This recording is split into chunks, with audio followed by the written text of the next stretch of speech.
Okay जी, कल जब हमने ट्रू फॉल्स किए थे तो मैंने ट्रू फॉल्स का कॉन्सेप्ट आपको कुछ इस तरीके से दिया था कि बजाय इसके कि आप सीधा सीधा स्टेटमेंट को जाके ये देखना शुरू कर दे कि ट्रू है कि फॉल्स है कि नॉट गिवन है। आसान तरीका ये जो मुझे लगती है, मैं अगर ये कहूँ कि जैसे मैं करता हूँ, मैंने वो तरीका आपको बताया। मैं कभी भी जाके नहीं देखता कि स्टेटमेंट ट्रू है कि फॉल्स है। मेरा सबसे पहला काम होता है कि यार ये वाली लाइन लिखी कहाँ पे हुई है। अगर मुझे वो लाइन मिल जाएगी तो मैंने बस लाइन को मैच करना होता, सिंपली वोकैब मैच करता है। ये मैंने अपनी पर्सनल ट्रिक बताई है कि मैं कैसे पेपर सॉल्व करता हूँ। मैं जब वोकैब मैच करता हूँ, वर्ड्स मिल जाते हैं, फिर मैं उसको सेकंड स्टेप पे लेके जाता हूँ कि ये statement sense wise as it is है कि कॉन्ट्राडिक्ट है। अगर तो एज इट इज है तो वो स्ट्रेट फॉरवर्ड ट्रू में कन्वर्ट हो जाती है, अगर वो कॉन्ट्राडिक्ट हो रही होती है तो मैं उसको फॉल्स कर देता हूँ। और अगर मैंने एक स्टेटमेंट को मैच किया, वोकैब मैच, आधी बात मैच हो रही है या दो बातें मैच हो रही है और बाकी की मैच ही नहीं हो रही है, तो वो हमेशा मिसिंग या इनकम्प्लीट स्टेटमेंट में चली जाती है। और अगर आप इसकी इंस्ट्रक्शंस पढ़ें, इंस्ट्रक्शन से मुराद ये कि ये जो ओईटी वाले, सॉरी आइल्स वालों ने एक क्वेश्चन सेट किया होगा, इसके ऊपर उन्होंने इंस्ट्रक्शंस भी खुद ऐसे दी हैं कि if statement agrees with the information true कर दें, कॉन्ट्राडिक्ट है तो उसको फॉल्स कर दें, और there is no information means कि अगर मिसिंग इन्फॉर्मेशन। नो इन्फॉर्मेशन का मतलब यही होता है, जैसे हमने कल क्वेश्चन नंबर 8 किया था, कि जरूरी नहीं है कि ये पूरी की पूरी स्टेटमेंट ही गायब हो, इसका कुछ हिस्सा गायब होता है, portion of the statement is missing. जैसे क्वेश्चन नंबर 8 में भी सैली का नाम लिखा हुआ है, आप पूरा का पूरा आर्टिकल ही सैली के ऊपर है, तो इसका नाम तो वहां पे लिखा हुआ, हम ये तो कह ही नहीं सकते कि इसका नाम ही नहीं लिखा हुआ। ठीक है। इसी तरह वो एक प्रॉपर्टी को रेंट कर रही है, इसका भी लिखा हुआ था। वो प्रॉपर्टी देखने के लिए गई है, जब उसे रेंट करनी थी, ये भी लिखा हुआ था। तो क्या हो रहा है, ये वो कैब मैच की थी सिर्फ हमने। मिसिंग क्या था, वो ये था कि द फर्स्ट पर्सन। अब ये वाली बात नहीं लिखी, अब इस बात की सेंस हमने मैच की थी कि क्या Miss Sally was the first person to view this property, means इससे पहले आज तक किसी भी क्लाइंट ने वो प्रॉपर्टी देखी ही नहीं थी, ये पहला शख्स या पहली खातून थी जो कि जाके प्रॉपर्टी देख रही है। ये नहीं लिखा था वहां, सिर्फ ये लिखा था टेक्स्ट में कि उन्होंने रेंट करने से पहले प्रॉपर्टी देखी थी जाके। तो ये द फर्स्ट पर्सन वाली बात मिस हो गई है। बात क्या मैच हुई, फ्लैट मैच हो गया, व्यू मैच हो गया, और मिस सैली ने जाके देखा तो ये भी मैच हो गया। अब इसका एक पोर्शन मिसिंग हो गया द फर्स्ट पर्सन वाला। अब अकॉर्डिंग टू वोकैब मैच हमने जब देखा कि स्टेटमेंट मैच नहीं हो रही है, तो इंस्ट्रक्शंस के मुताबिक अगर हमें पता है कि नॉट गिवन कब करना है, जब इनकम्प्लीट इन्फॉर्मेशन हो, मिसिंग इन्फॉर्मेशन, तो हमने बिला झिझक उसको नॉट गिवन लगा दिया।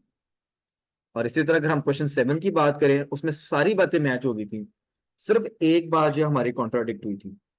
यहाँ पे लिखा था स्टिल रेंटिंग, इसकी सेंस ये बन रही कि अभी भी, जबकि हमने टेक्स्ट में जाके पढ़ा था कि अब जो क्लाइंट है, अब नहीं, पहले उनका क्लाइंट था, इसमें एक्स क्लाइंट का वर्ड लिखा हुआ था, एक्स टेनेंट उन्होंने लिखा हुआ था। फिर उसने लिखा था कि अब मैं नई जगह से प्रॉपर्टीज रेंट करती हूँ। तो वो सारी बातें जो है इस बात को कॉन्ट्राडिक्ट कर रही थी। बाकी क्या मैच हो रहा था, सेलिंग की बात थी, यस। रेंटिंग की बात थी, यस। प्रॉपर्टी रेंटिंग की बात थी, यस। इसी कंपनी का नाम था, यस। सारी बातें मैच हो रही थी, सिर्फ ये स्टिल का वर्ड जो है ये कॉन्ट्राडिक्ट हो गया। क्वेश्चन कह रहा है अभी भी, और वहां पे लिखा था अब नहीं। So that was the only way.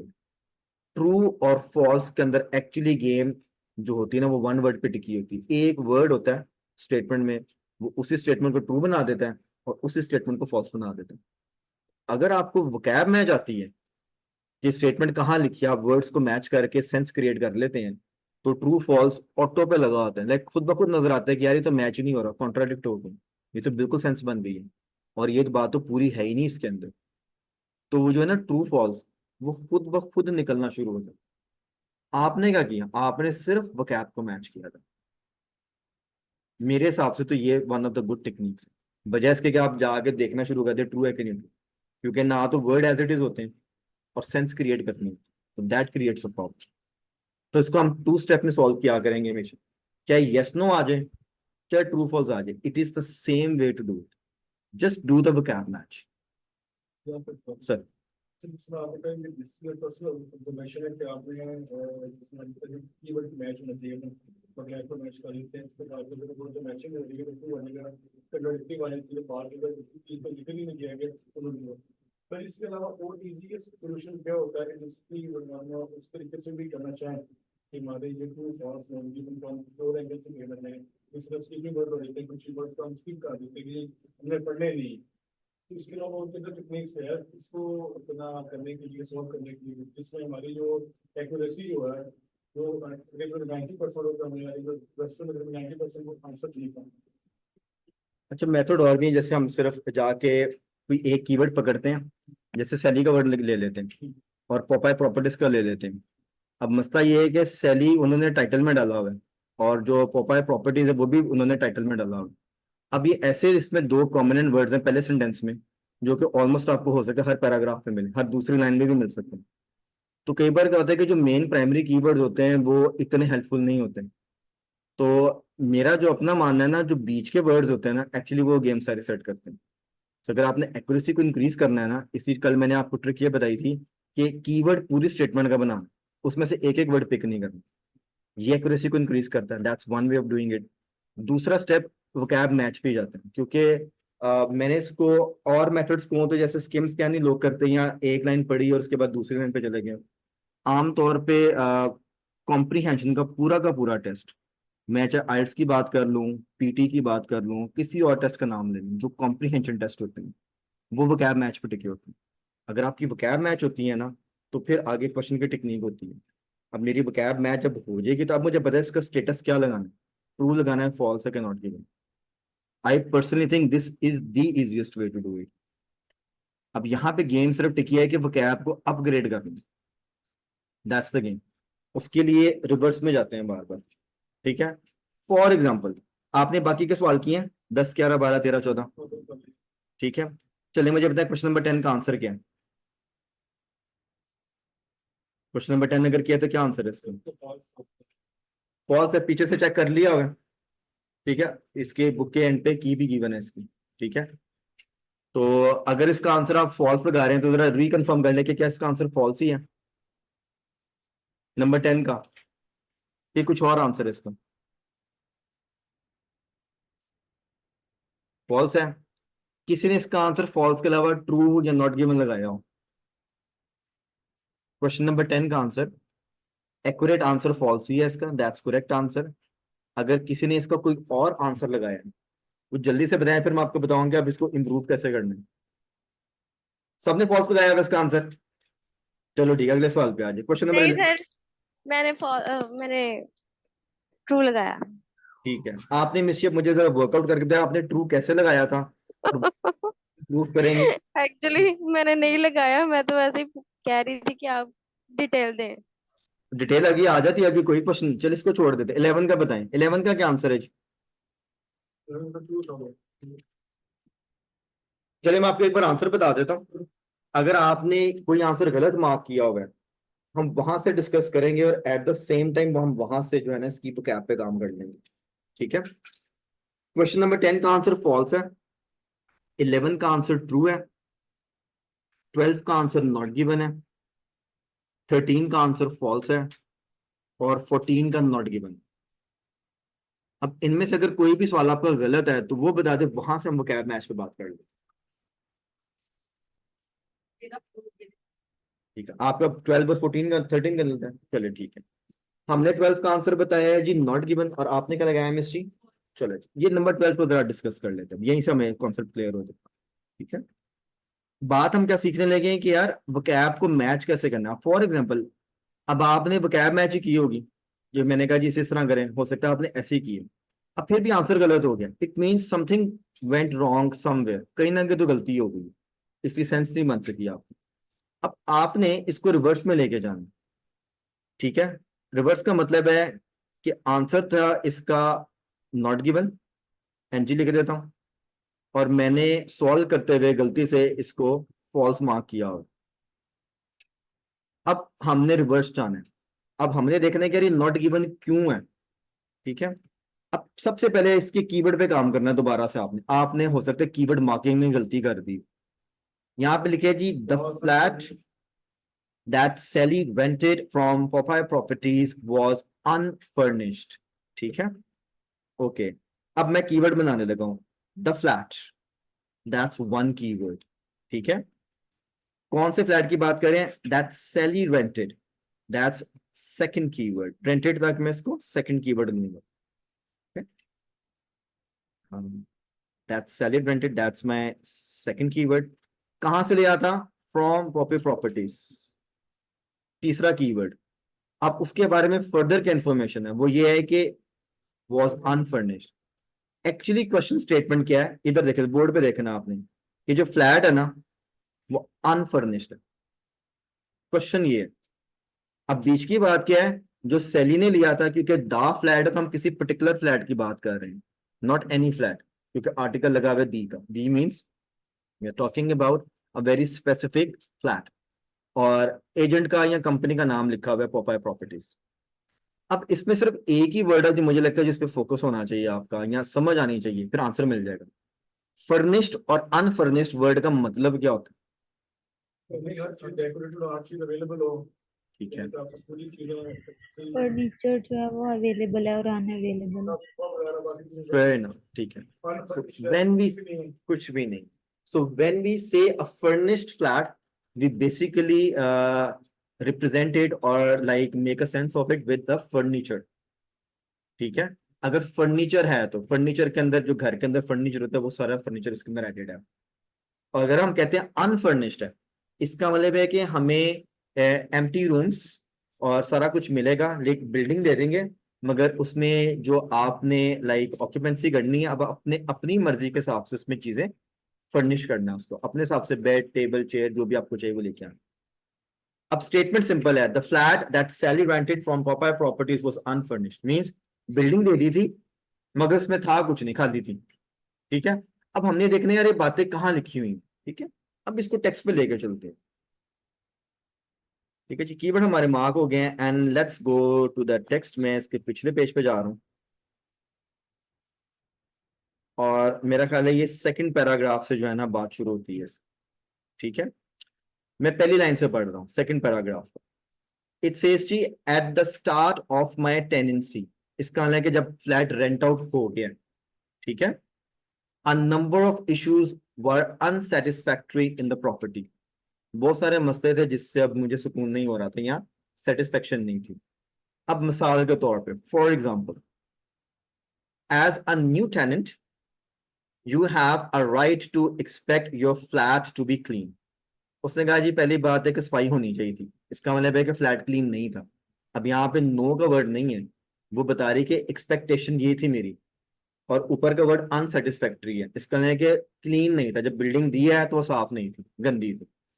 In fact, ठीक है, अब ये वाला जो वर्ड है ना, ये आप काइंडली नोट कर लें, चाहे इसको अंडरलाइन कर लें, चाहे इसको लिख लें कहीं साइड पे, ये इनफैक्ट का वर्ड, ये आपके पेपर्स में कई दफा आएगा। ठीक है, इनफैक्ट वर्ड का एक एक्चुअली स्पेशल यूज होता है।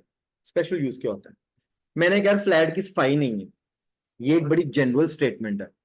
अब एक्चुअली सफाई नहीं से मुराद क्या है मेरी?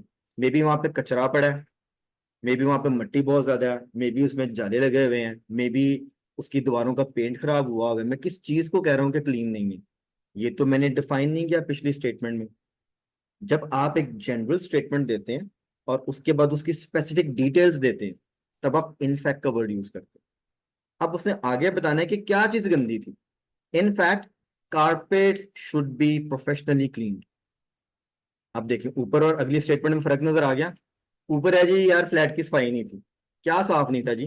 कारपेट साफ नहीं। गुड, इसकी एक और मिसाल ले लेते हैं। फॉर एग्जाम्पल, मैं आपसे पूछता हूँ यार आप सुबह कितने बजे उठते हैं? आप कहते हैं यार सर जी मैं तो सुबह सुबह उठ जाता हूँ। अब सुबह सुबह की क्या डेफिनेशन है? हमारी जो यंग जनरेशन है उनकी तो सुबह सुबह 12 बजे होती है, 12 भी शायद जल्दी बता दिए, हो सकता है 2 बजे होती हो। ठीक है, और आप सुबह सुबह हो सकता है 6 बजे उठते हो, 7 बजे उठते हो। अब सुबह सुबह का तो कोई डेफिनेशन नहीं है, हो सकता है मेरे हिसाब से सुबह सुबह तो 5 बजे हो जाती है, और आपके हिसाब से सुबह सुबह 10 बजे होती है, तो मीनिंग तो क्लियर ना होगा। अगर आप मुझे कहें इंग्लिश में, sir I wake up early in the morning, in fact 6 o'clock, now I mean कि what do you mean by early morning? कि आपने अपने हिसाब से बताया है कि सुबह सुबह 6 बजे। अब मुझे सेंस क्लियर होगी।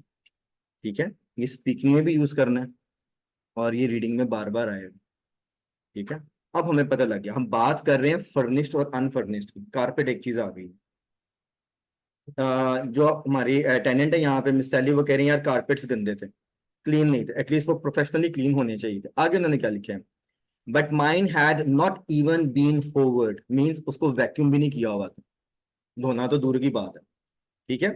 फिर उन्होंने क्या किया, I had hoped that this problem would be addressed quickly, उम्मीद की थी कि जल्दी हो जाएगा, हुआ क्या, बट अब देखिए कनेक्टर्स आ रहे हैं, बट का मतलब होता है इसके उलट क्या हुआ, नथिंग हैपेंड, उन्होंने कुछ भी नहीं किया, and so I did the job my self. यहाँ पे सो का वर्ड भी इंपॉर्टेंट है, सो का मतलब पता है कि इसके नतीजे में मैंने क्या किया, फिर मैंने खुद ही सफाई कर ली। बिल्कुल, 4 लाइनें पढ़ दी, फॉर एग्जाम्पल से स्टार्ट हुआ और मैं यहां तक आ गया। अब आगे उन्होंने अवन की बात कर दी, similarly the oven worked when I switched it on, काम कर रहा था, फंक्शनल है, बट फिर आ गया बट, मींस इसके उलट क्या था, it was black inside. Black, आप सबके घर माइक्रोवेव ओवन होंगे, अगर आप उसकी सफाई नहीं करते तो अंदर ऑब्वियसली खाना जब भी गर्म करते स्प्लैशेस होते हैं, तो वो ऐसा ऐसा गंदा हो जाता है बहुत ज्यादा, ये वही लिखा हुआ है, black inside means that was dirty, ठीक है, एंड स्मेल्ड हॉरिबल, इसका मतलब है कि उसमें से बदबू भी आ रही। फिर उन्होंने क्या कहा, the company did nothing, so in the end I just avoided using the oven while I lived there. यहां तक मेरे साथ हैं, और इसके बाद अब अगली बात स्टार्ट हो। अब फर्नीचर, फर्निश्ड का मतलब होता है कि फर्नीचर होना चाहिए, कारपेट और अवन एक्चुअली फर्नीचर की डेफिनेशन से आउट है। कारपेट चले अगर आधा भी आया तो अवन तो बिल्कुल नहीं आता, ठीक है, फर्निश्ड का फर्निश्ड फर्निश्ड, आता फर्निचर हाँ। फर्निश्ड तो फिर इसीलिए अगर कंपनी में आ जाते हैं कि घर में अगर फर्निश है तो उसमें हर चीज होगा, फर्निश होगा, अनफर्निश है तो वो तो बिल्कुल ब्लैक होगा। ठीक है, चलें आपकी बात में मान लेता हूँ, मगर सर अगर आप फर्निश्ड की डेफिनेशन पे जाए ना, तो उसके अंदर फर्नीचर होना चाहिए, खाली, होना चलिए ठीक है, चाहिए। सारा कुछ होना चाहिए, ठीक है ना, खाली आप कारपेट और अवन से नहीं कहेंगे कि फर्निश्ड है कि अनफर्निश्ड है। आमतौर पे क्या होता है, अगर मैं जरा से हटके बात करता हूँ, जनरली अगर आप कहीं पर प्रॉपर्टीज रेंट करते हैं ना, हम अपने लोकल की बात करते हैं, तो कई दफा लाइट और पंखा लगा होता है, ठीक है, मगर आप ये नहीं कहते कि वो फर्निश्ड होम उन्होंने दे दी, वो फर्निश्ड की डेफिनेशन में नहीं उतरता पूरा। गुड, तो बेसिक, लेकिन सर जी जी, सेंस तो यही बन रही है कि ये फर्निश्ड है। कल तो सुनो हम पूरी अगली, ठीक, ऑन है, ऑन यही सॉरी। तो मैंने बात यहाँ से शुरू की थी कि फर्निश्ड और अनफर्निश्ड की डेफिनेशन आपको पता होनी चाहिए, ठीक है ना। फर्निश्ड के अंदर बहुत सारी चीजें होती हैं कि ये हो ये हो ये हो सारा कुछ, वो तब जाके फर्निश्ड की डेफिनेशन बनती है। खाली कारपेट हो घर में, खाली आप पंखा लगा के दे दे तो वो फर्निश्ड की डेफिनेशन में नहीं आता, कुछ मिनिमम एलिमेंट्स है वो होने चाहिए, तब उसको फर्निश्ड और अनफर्निश्ड में कहते हैं, ठीक है। अब इसको अगले पॉइंट ऑफ व्यू से आपने लेना है, ठीक है। यहाँ पे उसने इसकी क्लीनिंग और फंक्शनैलिटी पे बात की है, एक जो उसने कहा है कि जी ये क्लीन नहीं है, और दूसरा उसने कमेंट किया है कि फंक्शनल है, तो ये भी एक्चुअली क्लीनिंग पे मेन है इसका। कारपेट अवेलेबल है मगर क्लीन नहीं है, अवन अवेलेबल है मगर क्लीन नहीं है, ठीक है। तो अगर आप इस सेंस में इसको लेके जाएं तो डेफिनेशन जो है ना, अब यहाँ पे जो है ना वो वोकैब प्ले में आ जाती है। वोकैब का क्या मतलब है कि जब आप एक स्टेटमेंट लेते हैं, अब उसकी सेंस क्या है, कि the flat that Sally rented from proper properties was unfurnished, means के उसके अंदर कुछ भी नहीं था, ठीक है। अब वो ये नहीं कह रही कि क्या क्या है और क्या क्या नहीं है, उसने बात ही एंगल पे की है कि ये साफ नहीं है और ये गंदा बहुत ज्यादा, ठीक है। अब यहां पर आपने इसकी सेंस लेनी, ये है जो एक्चुअली नॉट गिवन को थोड़ा सा कॉम्प्लेक्स करता है।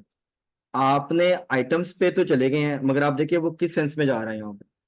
सैली कह रही है कि जी जो मैंने प्रॉपर्टी ली है वो अनफर्निश्ड है, मगर एक्चुअली टेक्स्ट में वो कॉन्टेक्स्ट क्या ले रहा है, साफ है कि नहीं साफ है। क्वेश्चन का कॉन्टेक्स्ट है फर्निश्ड और अनफर्निश्ड, टेक्स्ट का कॉन्टेक्स्ट है सफाई है या नहीं है। जिस कॉन्टेक्स्ट में क्वेश्चन सेट हुआ है उस कॉन्टेक्स्ट में इंफॉर्मेशन नहीं है, जिसको हम कहते हैं कि सियाको सबाक चेंज है, ठीक है। कहने के इसमें वर्ड आ रहा है मगर उसकी सेंस उन्होंने एंटायरली डिफरेंट कर दी। अब आप जो कह रहे हैं ना, चले कारपेट को या अवन को हम फर्निश्ड में ले लेते हैं, बात मान ली, ठीक है, हम कहते हैं चले यार ये फर्निश्ड की एक डेफिनेशन को फुलफिल करता है, मगर वो एक्चुअली स्टेटमेंट जो टेक्स्ट में वो तो सफाई पर सेट हुई हुई है, क्या क्या है फ्लैट में और क्या क्या नहीं है इस पे कमेंट नहीं है। क्वेश्चन है कि फ्लैट में क्या है और क्या नहीं है। तो आप जब इंफॉर्मेशन को मैच एग्जैक्टली करते हैं सही। सेंस पे जाना होता है। अब देखे ना, अगर आप वर्ड टू वर्ड मैच करेंगे ना, तो यहीं पे आइल्स जो है ना आपको घुमाता है, आप कहेंगे यार क्लीन भी है और वहां पे अवन भी है, तो ये तो फर्निश कैटेगरी में आ रहा है, मान ली बात। लेकिन मैंने डॉक्टर पर इसलिए लिखा था कि मुझे ना फर्निश का मतलब ये समझ आया था कि सही मतलब इस्तेमाल के काबिल चीजें हैं वो। लेकिन ये तो खराब थी, तो फिर इसलिए मैंने खराब वो फिर कॉन्ट्राडिक्ट होना चाहिए, सही और खराब में फिर है कि वो कॉन्ट्राडिक्ट हो गया। ठीक है, यहाँ पे एक्चुअली जिसको कॉन्टेक्स्ट है वो है कि किस मौजू पे बात हो रही है। यहाँ पे आइटम्स का जिक्र हो रहा है, मगर क्वेश्चन का मौजू है कि ये है, टेक्स्ट कह रहा है कि ये गंदा है और ये साफ है, तो मौजू इंटायरली डिफरेंट है। जब आप कहते हैं "अरे मैं तो ये बात ही नहीं कर रहा, मेरा तो ये मतलब है कहने का", इसका मतलब कि जो अगला है वो आपके कॉन्टेक्स्ट पे नहीं आ रहा। वर्डिंग आप दोनों सेम यूज कर रहे होते हैं, मगर कॉन्टेक्स्ट चेंज हो जाता है, जिसको कहते हैं sense basically. That is why not given. अब होता क्या है कि अब यहां से एक चीज आपने और ऐड करनी है पूरे चंक में। ये चंक है, इस चंक में एक या दो क्वेश्चन ऐसे होते हैं जो हमेशा ट्रबल सम क्वेश्चन होते हैं। ठीक है, जैसे ये नॉट गिवन इजीली आइडेंटिफाई हो गए हैं, मगर यहां पर उन्होंने एक्चुअली आपको घुमाया है, क्योंकि आइटम्स के नाम लिख दिए हैं, मगर यहाँ पे एक्चुअली क्वांटिटी और वहां पे क्लीनिंग चला गया, तो कॉन्टेक्स्ट चेंज कर दिया। दैट इज वाई आप ये कहेंगे कि ये स्टेटमेंट इस सेंस में तो नहीं लिखी हुई वहां पे, इसलिए वो नॉट गिवन। ठीक है, पार्डन सर। वैसे था भी अनफर्निश है। वो चले, हम आप कह रहे हैं कि एक चीज पे लेकिन हम उसको फर्निश कैटेगरी में ले लेते हैं, मगर एक्चुअली नहीं गिनवाया नहीं कि और क्या क्या था वहां पे। अब टेनेंट ने आइडेंटिफाई किया कि जी ये गंदा है और ये भी गंदा है, तो वो सफाई पे बात कर रहा है, वो यूजेज पे या उसकी लाइक फंक्शनैलिटी पे बात नहीं कर रहा। गुड। और साथ में ये भी बात नहीं कर रहा है कि एक और क्या क्या फ्लैट के अंदर। इसमें घुमाया था ज्यादा। ये सर एक्चुअली कॉन्टेक्स्ट की बात आ जाए, ये तो मैं कह रहा हूँ कि इसमें वो फिर एक अगले स्टेप पे चले जाते हैं। हाँ जी, यहां से समझ आई। अब होता क्या है कि जब आप इसको रिवर्स में लेके जाते हैं, अब आपको पता है ये नॉट गिवन है और आप अब स्टक हो गए, तो अब आपने वर्कआउट करना है। पहला काम तो ये था कि वोकैब मैच करते हैं, वोकैब मैच करके आके सारी बात सिर्फ यहाँ पे खत्म हुई, यार फर्निश तो है, तो ये तो फॉल्स होना चाहिए, कॉन्ट्राडिक्ट हो रहा है। मगर एक्चुअली अब नॉट गिवन क्यों है, अब यहां से सेंस बनी कि इसका मतन कुछ और है, कॉन्टेक्स्ट, और एक्चुअली टेक्स्ट में कॉन्टेक्स्ट कुछ और है, जिसमें वर्डिंग सेम हो जाती है मगर कॉन्टेक्स्ट चेंज करते हैं। सो दैट्स another step या other level of the statement paraphrasing. Good, okay जी। आई बिलीव ये ट्रू फॉल्स की एक सेंस बन गई है। ठीक है, इसको मैं यहीं पे होल्ड करता हूँ ताकि आज हम जरा फिलिंग द ब्लैंक्स पे ज्यादा फोकस कर लें। ठीक है, तो इसको मैं अब सम अप कर रहा हूँ।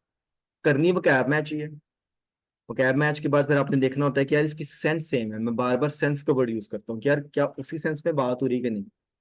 अगर उसी सेंस में बात हो रही फिर वो ट्रू फॉल्स हो सकता है।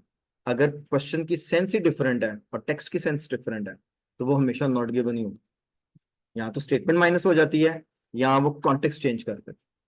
तो स्टेटमेंट माइनस हो वो वाला नॉट गिवन आसान होता है, और अगर उसको आप कह लें कि कॉन्टेक्स्ट में चले जाएं तो कई बार वो निकालना मुश्किल होता है। Comparatively question number 8 is very simple as compare to question number 12। तो ये इसी का एक डिफिकल्ट लेवल। तो कैब को किस तरह रिपीट करें अपने कैब के कोई ऐसा सर यही अभी बताया था, आप उस वक्त अभी बाहर गए थे, यही तो बता रहा था।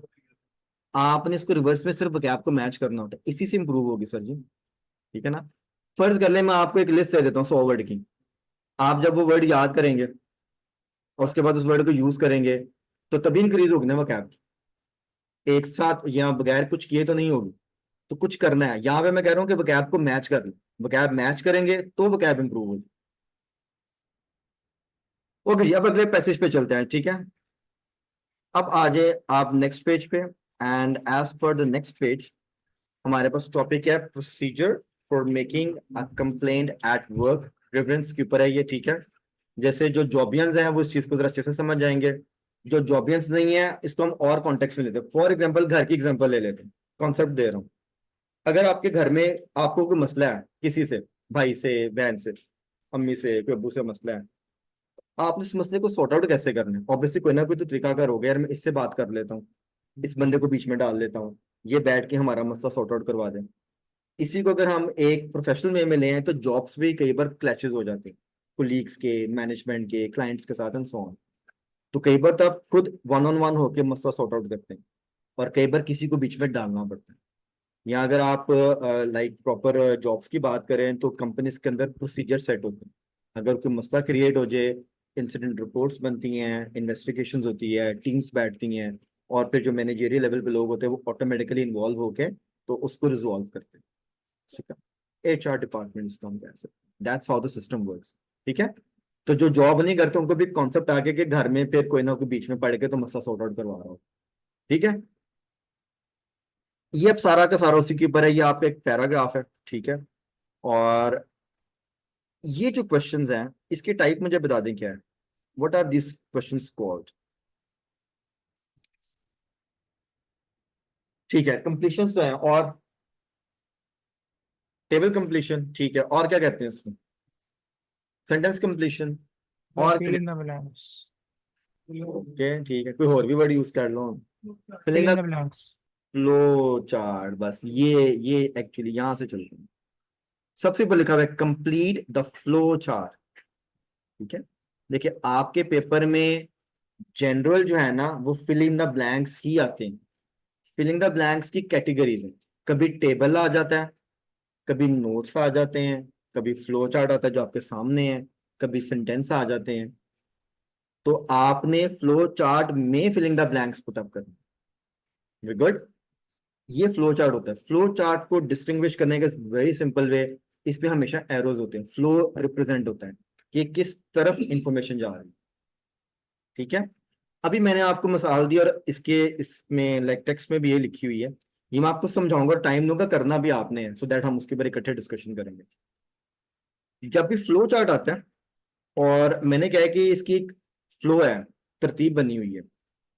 आपने वाटरफॉल्स तो देखी होंगी जब आप नॉर्दर्न साइड पे जाते हैं, so you must have seen the आबशार एंड वाटरफॉल्स। ठीक है, आबशार में जो वाटरफॉल्स होती है उसका एक सीक्वेंस होता है, वो हमेशा टॉप से बॉटम की तरफ आती है, नीचे से ऊपर की तरफ नहीं जा रही होती। ठीक है, वो अगर कोई सिस्टम बनाया तो फिर हम उसको फाउंटेन कह देते हैं। ठीक है, क्योंकि उसको वाटर को प्रोपेल करते हैं by the use of machines, तो वो फिर इस तरह की चीज की बन जाती है। मगर नेचुरल बात करें तो वाटरफॉल जो ऊपर से नीचे की तरफ ही आती है, ऐसे ही है। फ्लो चार्ट का एक असूल होता है कि इंफॉर्मेशन हमेशा ऊपर से नीचे आएगी। ठीक है, अब मैं फ्लो चार्ट का वर्ड माइनस करता हूँ और मैं एक वर्ड यूज करने लगा, आपने एक वर्ड कभी सुना प्रोसीजर? क्या मतलब होता है प्रोसीजर का? तरीकाकार, कार्रवाई, प्रोसेस। ठीक है, अगर मैं प्रोसीजर वर्ड का एक सिनोनिम यूज कर लूं, steps. Step by step. Step, चले आपने बोल दिया, स्टेप्स का क्या मतलब होता है? ठीक है, करना, चलो ठीक है। मैं एक और वर्ड यूज करता हूँ, सीक्वेंस। इसका क्या मतलब होता है? तरतीब, डन हो गया। Actually flow chart is the concept of sequence. इसके अंदर इंफॉर्मेशन जब भी फ्लो होती है वो एक तरतीब में, इसमें एक्चुअली स्टेप्स लिखे होते हैं।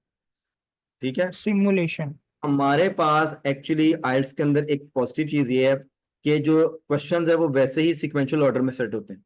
आपने बार बार सुना होगा हम सीक्वेंस का वर्ड यूज करते हैं जी, एक सवाल मिल गया बाकी फॉलो करेंगे सीक्वेंस को। तो flow chart actually by default ये एक्चुअल रिप्रेजेंटेशन होती है सीक्वेंस की, इसमें सीक्वेंस नहीं आउट होती। ठीक है, अब आपको मैं टास्क ये दे रहा हूँ, 2 मिनट दे रहा हूँ, ज्यादा टाइम नहीं दूंगा, अभी 2 मिनट है कि जितने क्वेश्चन है 15 से ये 19-20 तक जितने भी हैं सारे पढ़े और उसका सिर्फ कीवर्ड मार्क करना, अभी सॉल्व नहीं करना। अभी जल्दी से कीवर्ड मार्क करें, कीवर्ड पे एक डिस्कशन करेंगे, फिर मैं आपको टाइम दूंगा सॉल्व करने का। 15 से लेके जितने तक नीचे क्वेश्चन, आई थिंक 19 है कि 20 है, 21 है, ठीक है। So read all the questions from 19 till 21 and mark your keywords, please.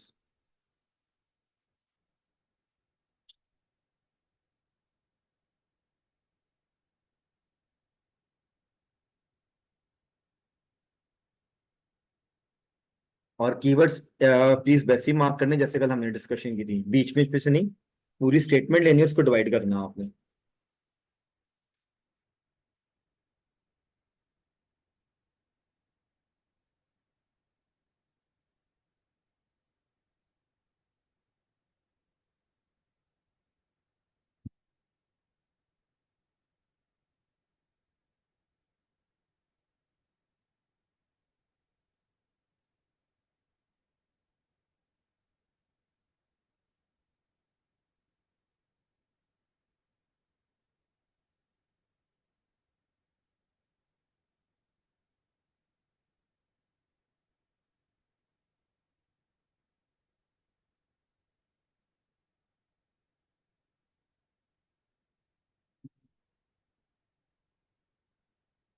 Alright ji, times up. ठीक है, एक दफा मैं आपके साथ मार्क करता हूँ और साथ साथ एक डिस्कशन कर लेंगे, और उसके बाद आप इसको सॉल्व करेंगे अभी, और फिर हम वहां से रिवर्स करेंगे इसको। पहला स्टेप लिखे जी, ask to see your immediate manager on and dash basis. ठीक है, ask to see is one keyword, किसको देखना है? Your immediate manager on and dash basis. ठीक है, कीवर्ड के दो काम होते हैं, एक होता है कि आपको एग्जैक्ट वर्ड देना, वो तो टेक्स्ट बताएगा कि कहाँ लिखा होगा जब आप वोकैब मैच करेंगे। एक होता है कीवर्ड का काम कि प्रिडिक्शन करना। यहाँ पे क्या लगता है, क्या आंसर हो सकता है? प्रिडिक्शन देनी, मुझे आंसर नहीं देना। क्या लगता है किस तरह का वर्ड आंसर आ सकता है, या क्या सेंस बन रही है स्टेटमेंट की? जब आप स्टेटमेंट पढ़ते हैं तो उसकी सेंस बननी चाहिए, वरना कीवर्ड। अथॉरिटी। ठीक है, अच्छा चलिए हम ये इसको ले लेते हैं। जब भी होता है ना डैश बेसिस और आप किसी को देखने की बात करें, जैसे लिखा हुआ है आस्क टू सी, इमीडिएट को निकाल देते हैं, डैश बेसिस, इसमें हमेशा कोई ना कोई फ्रीक्वेंसी का वर्ड आ रहा होता है। ठीक है, सर रेगुलर इस तरह अर्जेंट का बेसिस आमतौर पे हम एक बड़ा कॉमन सा सोशल वर्ड यूज करते हैं, daily basis. Daily basis, urgent basis. Immediate word तो इसमें लिखा है तो इसका है कि डेली बेसिस कुछ तरह की चीज आएगी। अब जनरल प्रिडिक्शन है कि यहाँ पे कोई फ्रीक्वेंसी वर्ड आना चाहिए। ठीक है, फ्रीक्वेंसी का वर्ड मैं निकालता हूं, जब भी होता है ना बेसिस, तो इसका है कि कोई ना कोई टाइप ऑफ मीटिंग आनी चाहिए। यहाँ पे फ्रीक्वेंसी भी आ सकती है, टाइप भी आ सकती है। अब जब हम टेक्स्ट में जाएंगे तो एक्चुअली हमारा फोकस होगा कि जब इमीडिएट मैनेजर वाले वर्ड्स मैच होंगे ना, तो वहां पे होना ये चाहिए कि मैनेजर को किस फ्रीक्वेंसी से मिलना है, या किस टाइप की कैटेगरी में मिलना है। इमीडिएट तो हो गया फॉरेन, मगर फॉरेन किस कैटेगरी में मिलना है? तो कीवर्ड से हमेशा प्रिडिक्शन निकलनी चाहिए। अगर आप अंडरलाइन करते हो और आप प्रिडिक्ट नहीं कर पाते ना, तो ये क्लियर इंडिकेशन है कि आपको कीवर्ड बनाना नहीं आता, या आपको सेंस नहीं बन रही। फिर आप सिर्फ लाइंस लगा रहे हैं, मगर आपको कुछ नहीं समझ आ रहा है कि लाइंस क्यों लगा रहे हैं। तो लाइंस लगाने का रीजन आपके पास होना चाहिए, otherwise there is no point in underline. फिर तो आप टाइम वेस्ट ही कर रहे हैं पेपर के अंदर, पढ़ के भी तो जा सकते थे। सो यहाँ पे फ्रीक्वेंसी या टाइप आ सकता है। ठीक है, बाकी के वर्ड्स मेरे मैच होने चाहिए कि आस्क टू सी, आस्क का मतलब है आपने पूछना है या कहना है किसी को, और इमीडिएट मैनेजर को मिलना है आपने। ठीक है, इमीडिएट मैनेजर कौन सा होता है? योर जिन जो जॉबियंस है वो मुझे बताएं। अगर मैं कहूँ जी आपका इमीडिएट मैनेजर कौन है, तो इसका क्या मतलब होगा? बॉस जो है तो बिल आपसे जो एक स्टेप ऊपर है। अगर आप फर्ज करें किसी कंपनी में चौथे लेवल पे काम कर रहे हैं, तो आपसे ऊपर 3 स्टेप है, 1 2 3। तो आपका जो बॉस है वो 3 नंबर पे है, 3 नंबर वाले का बॉस 2 नंबर पे है, और 2 वाले का बॉस 1 पे है, और वो जो 1 पे है वो सबके बॉस है। तो इमीडिएट मैनेजर का मतलब है जो आपसे एक स्टेप ऊपर है। अब ये इसकी पैराफ्रेजिंग वहां पे हो सकती है। Know that is the vocab. अगर आपको ये सेंस है तो जब आप टेक्स्ट को मैच करेंगे तो आपकी जो वोकैब्स हैं वो भी मैच होने शुरू हो जाएंगे। हाँ जी, यहां तक मेरे साथ हैं? ओके जी। इफ नॉट सेटिस्फाइड, ये कीवर्ड है फाइंड डिटेल्स किसकी? Of your companies grievance procedure. ठीक है, प्रोसीजर का वर्ड आ गया। इसका मतलब है कि पहला जो है ना स्टेप, वो तो ये कि आपका जो मैनेजर है ना सिर्फ जाके उसको रिपोर्ट कर दे। ठीक है, किस बेस पे वो अभी हमने देख लेना, वो पेपर बताएगा। अगर वहां से मसला हल हो जाता है ठीक है, नहीं फिर आप इसको प्रॉपर प्रोसीजर में ले जाते हो। अब आप देखेंगे यार मैं जिस कंपनी में काम कर रहा हूँ यार, वहां पे तरीका कर गया, अब मसले को हल कैसे करना है, कंपनी की पॉलिसी होगी, इसका मतलब है। अब इसमें ब्लैंक नहीं था हमारे पास, मगर ये कीवर्ड मार्क करना है because it's going to give you a sequence. आगे लिखा है जी this may be in a handbook. ये दिस मे बी एक वर्ड है, in a handbook. In is a preposition। preposition का मतलब होता है प्री पोजिशन। पोजिशन वर्ड याद आपने रखना। इनका मतलब है कि पोजीशन बता रहा है कहाँ पे, कोई जगह होनी चाहिए। इनका क्या मतलब होता है और ऑन का क्या मतलब होता है? इन और on, in means something inside, किसी चीज के अंदर, और ऑन होता है जो सरफेस के ऊपर होता है।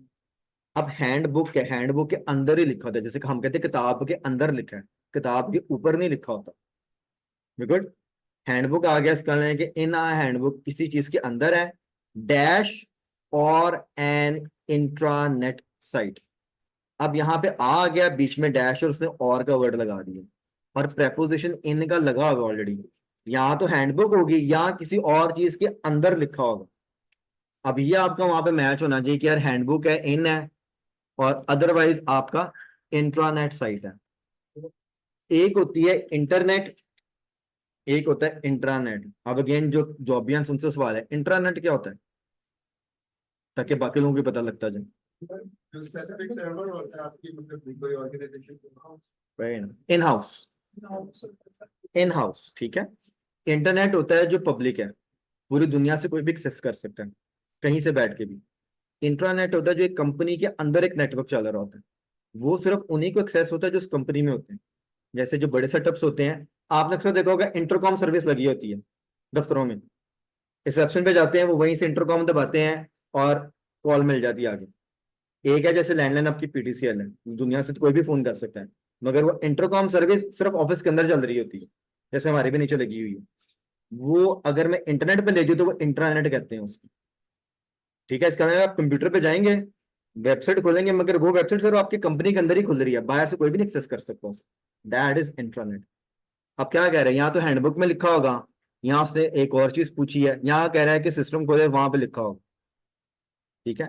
ये मैं इसलिए थोड़ी वजाहत कर रहा हूँ क्योंकि वर्ड्स के मीनिंग है, वो कैब में ही सारी गेम छुपी होती है, उसके दरमियान आपको इंफॉर्मेशन मिलनी है कहीं पे।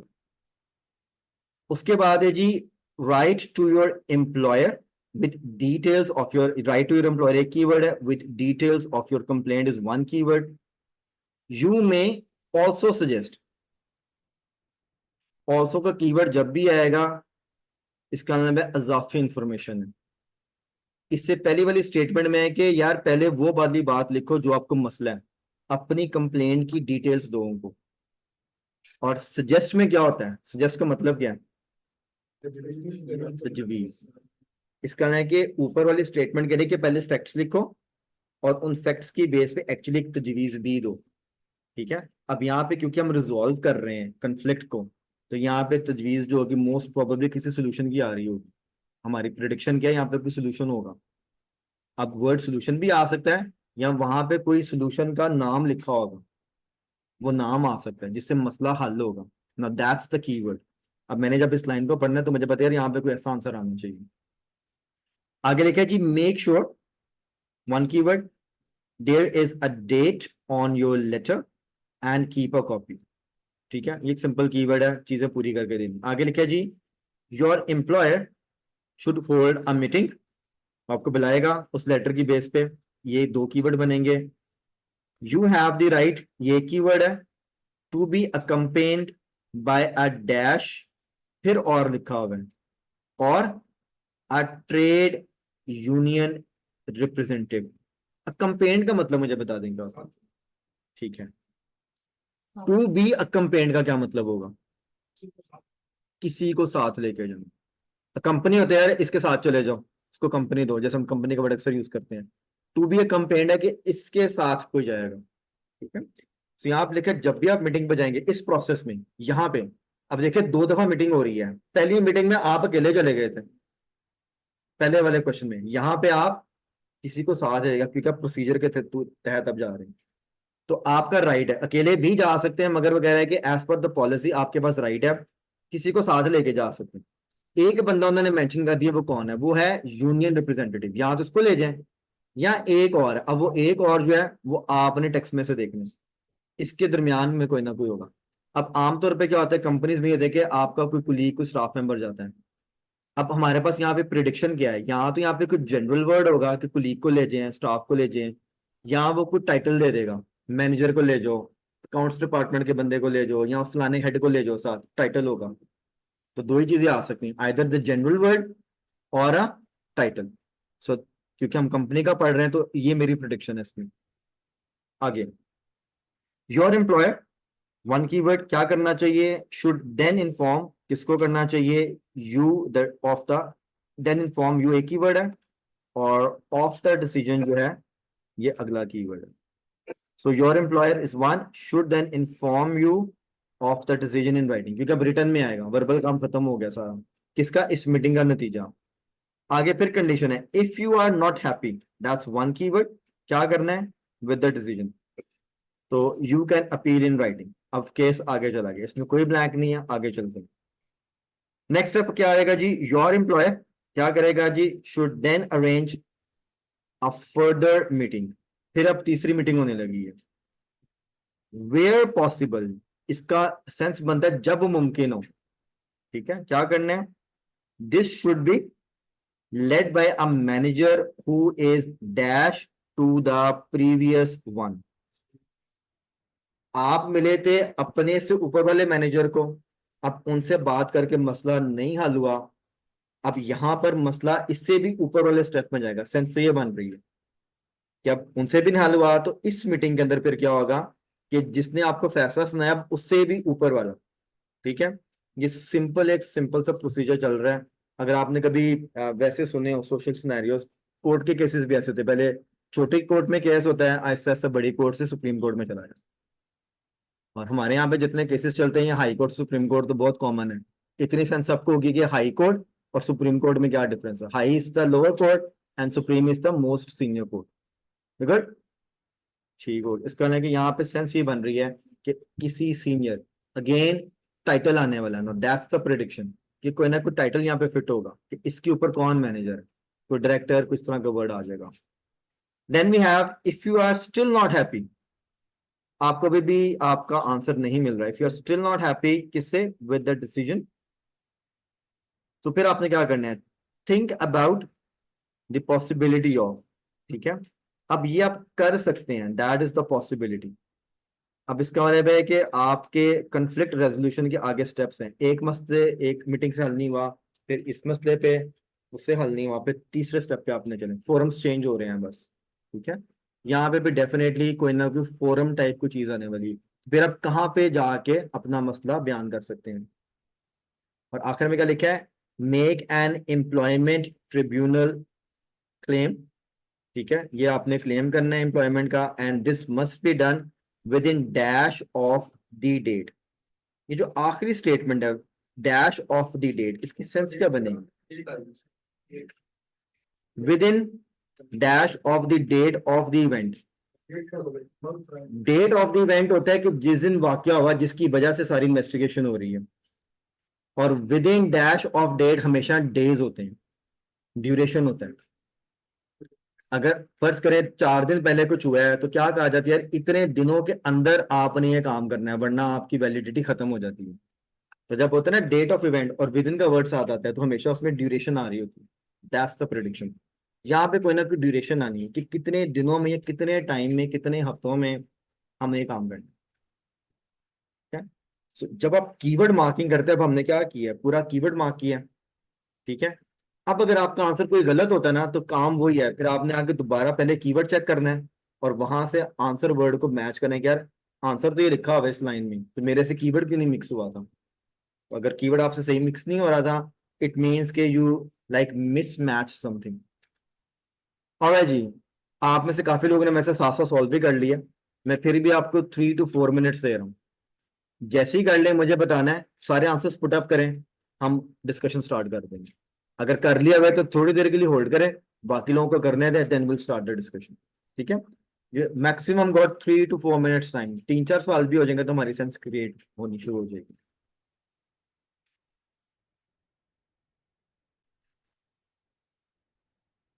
देखिए अभी आपके काफी हद तक इसमें ठीक हो गए होंगे। ठीक है, अब ये एक मैं एकेडमिक और जीटी की बात आपको बताने लगा, ये आपने समझनी है, बहुत जरूरी बात है। एकेडमिक का पेपर हार्ड होता है और डेफिनेटली इसमें पैराफ्रेजिंग और वोकैब का लेवल थोड़ा सा अपर लेवल पे होता है, और जीटी का थोड़ा स्लोअर होता है। अगर आपको 5 बैंड तक चाहिए ना, तो ये सजेशन है एकेडमिक स्टूडेंट्स को कि जीटी के कुछ पेपर सॉल्व करें, क्योंकि जब टेक्निक और मेथड सीखना होता है ना तो आसान काम पे हाथ डालना चाहिए, क्योंकि आप सीख रहे होते हैं, गलती के चांसेस बहुत हाई होते हैं। आसान काम में गलती जल्दी नजर आती है, आप पिकअप करते हैं और वहां से लर्न कर लेते हैं, मेथड जो है ना सॉलिड होता जाता है। फिर अगर आप उसी मेथड को मुश्किल पे लेके जाएंगे ना तो मैनेज होना शुरू हो जाएगा। तो इसलिए अगर मैं आपको जीटी का पेपर कराता हूँ ना, आप ये टेंशन ना लें कि यार मैंने तो एकेडमिक करना था तो जीटी का करवा रहे हैं। ये लर्निंग है, यहाँ से आपको मेथड आ जाएगा। जीटी वालों के लिए, जीटी वाले जिनको कम बैंड चाहिए, 4, 5, 5.5 तक हैं, पहले 2 सेक्शंस पे ठीक ठाक ग्रिप होनी चाहिए। 27 क्वेश्चंस हैं, 27 में से 25-26 ठीक हो सकते हैं। आप 4 नहीं, आप 5.5-6 बैंड ले सकते हैं, मगर है कि ये आसान है, इस पे हाथ सीधा करना है। जब ये आ गए फिर बेशक पैसेज 3 पे काम शुरू कर। मैं भी करवाऊंगा जरूर पैसेज 3, मगर पैसेज 3 को आपने पर्सनल तौर पे भी साइड पे कर दें। समझ रहे हैं कि वो पेपर में वो वाला पोर्शन है जिसपे मैंने फ्लूट करना है, तुक्के लगाने हैं। पहले 2 सेक्शन में मैंने काम करके स्कोर निकालना है। काम करना आ गया, स्कोर जरूर निकले। सेल्फ जजमेंट का पहले दो सेक्शन होते हैं थोड़े easy, ऐसे 100 ही है। ऐसे ही, बिल्कुल ऐसे ही। अच्छा, अब एक बात है जो जहां से हम करते हैं, आपने भी वही सवाल पूछा सर जी। ये इंस्ट्रक्शंस जो है ना बड़ी इंपॉर्टेंट है, ये हर सेट ऑफ क्वेश्चंस की चेंज हो जाती हैं, स्पेशली अगर आप इसको फिल कर रहे हैं, चाहे फ्लो चार्ट है, टेबल है, जो भी है, फिलिंग द ब्लैंक्स जब भी आती है, ये जो इंस्ट्रक्शन है ना, दैट इज एक्सट्रीमली इंपॉर्टेंट। आइल्स वालों की अच्छी बात ये है कि इंस्ट्रक्शन जो प्राइम है ना वो बोल्ड कर देते हैं। यहाँ पे क्लियरली लिखा है आपने जो भी आंसर ब्लैंक में फिल करना है वो 1 वर्ड का होना चाहिए या 1 नंबर का होना चाहिए। ठीक है, एक चीज इसमें समझनी है, जो न्यू पीपल है खासतौर पे आपके लिए ये, ठीक है, इस इंस्ट्रक्शन में खास बात है। एक सेकंड सर, ये एक चीज समझा दें। ये ना कई लोगों को पढ़ना नहीं आता कि लिखा क्या होगा, मिसकॉन्सेप्ट हो जाता है। एक इसका मतलब ये है कि आपने जब भी ब्लैंक लिखनी है उसमें 1 वर्ड आएगा या 1 नंबर आएगा। 1 वर्ड का मतलब है जैसे ये फ्लो चार्ट, ये 1 वर्ड है, इसमें गैप नहीं है, ये बिलो 1 वर्ड है, ये दी 1 वर्ड है। आइल्स में इवन सिंगल आर्टिकल जो आ होता है ना उसको भी 1 वर्ड कंसिडर किया जाता है। ठीक है, तो अगर आपने आप बुक लिख लिया तो वो 2 वर्ड्स ही हैं, सो बी केयरफुल। जब 1 वर्ड का आंसर है तो प्राइम वर्ड ही होता है, वो हमेशा नाउन एडजेक्टिव को वर्ब ही फिल करवा रहा होता है आपसे, मगर हम नाउन एडजेक्टिव वर्ब को साइड पे कर देते हैं।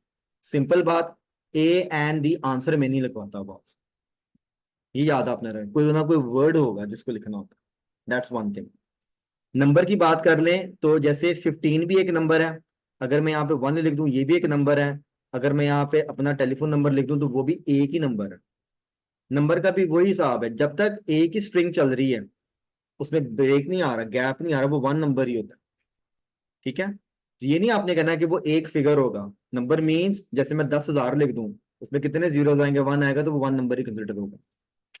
ये वाली बात ओके होगी। अच्छा, अब मुझे सिर्फ इतना बता दें, हम इंग्लिश लैंग्वेज में आमतौर पे जो वर्ड है और, एक तो हम लिखते हैं और इसका मतलब होता है या। जब हम और का वर्ड यूज करते हैं तो हमारे पास ऑप्शन आ जाती है ये या ये। ठीक है, एक हम कभी कभी सिर्फ स्लैश यूज कर देते हैं सेंटेंस के अंदर, और अगर वो टेक्स्ट लिखा हुआ है तो इसका मतलब भी और ही होता है, ये तो सबको पता है। यहां पर इस स्टेटमेंट में एंड के बाद स्लैश भी लगा हुआ है और भी लिखा हुआ है, इसको अगर मैं पढ़ूं ना तो इसका मतलब क्या बनेगा, 1 वर्ड एंड और a number. Means answer 1 word में आ सकता है, 1 नंबर में आ सकता है, या आंसर में 1 वर्ड और 1 नंबर भी आ सकता है। ये मतलब है इस बात का। तो जब भी होता है ना एंड स्लैश और एंड और अ नंबर, गुड। अब आपने जो पूछा था ना पर्सनल मैनुअल, पर्सनल 1 वर्ड है, मैनुअल 1 वर्ड है। मैनुअल इज, जी, मैनुअल का जो मीनिंग है ना वो एक डिस्टिंक्ट मीनिंग है। मैं अगर आपसे कहूँ यार ये आपने फोन खरीदा या मैनुअल है, वो क्लियर मीनिंग है कि यार इसके अंदर इंस्ट्रक्शंस होंगी। ठीक है, अगर मैं कहूँ जी पर्सनल मैनुअल है तो वो तो फिर मेरा हुआ या एक पर्सनल डिपार्टमेंट का हुआ, तो वो एक और वर्ड ऐड हो जाता है। तो इसलिए मैनुअल इसमें आना चाहिए था, that is the main word. आखिरी वाले क्वेश्चन में चलते हैं जो 3 मंथ्स वाला है। अब अगर मैं बात करूं 3 मंथ्स की, तो इंस्ट्रक्शन के हिसाब से आंसर तो फिट हो रहा है वहां पे, एग्री। अब पेपर में इन्होंने एक थोड़ी सी गड़बड़ की हुई है, आमतौर पे आइल्स के पेपर में होता नहीं है, बट इट्स अ स्लाइट आइल से के एरर मैं कह सकता हूँ, प्रिंटिंग एरर कह, इंस्ट्रक्शन में नहीं है, टेक्स्ट के अंदर है। अब यहां पर आंसर जब मैं लिखूंगा ना तो वो ऐसे लिखा जाना चाहिए, 3 मंथ्स। अब ये ऊपर जो इंस्ट्रक्शन है ना उसको 100% एप्लीकेबल है, नंबर भी आ गया, वर्ड भी आ गया।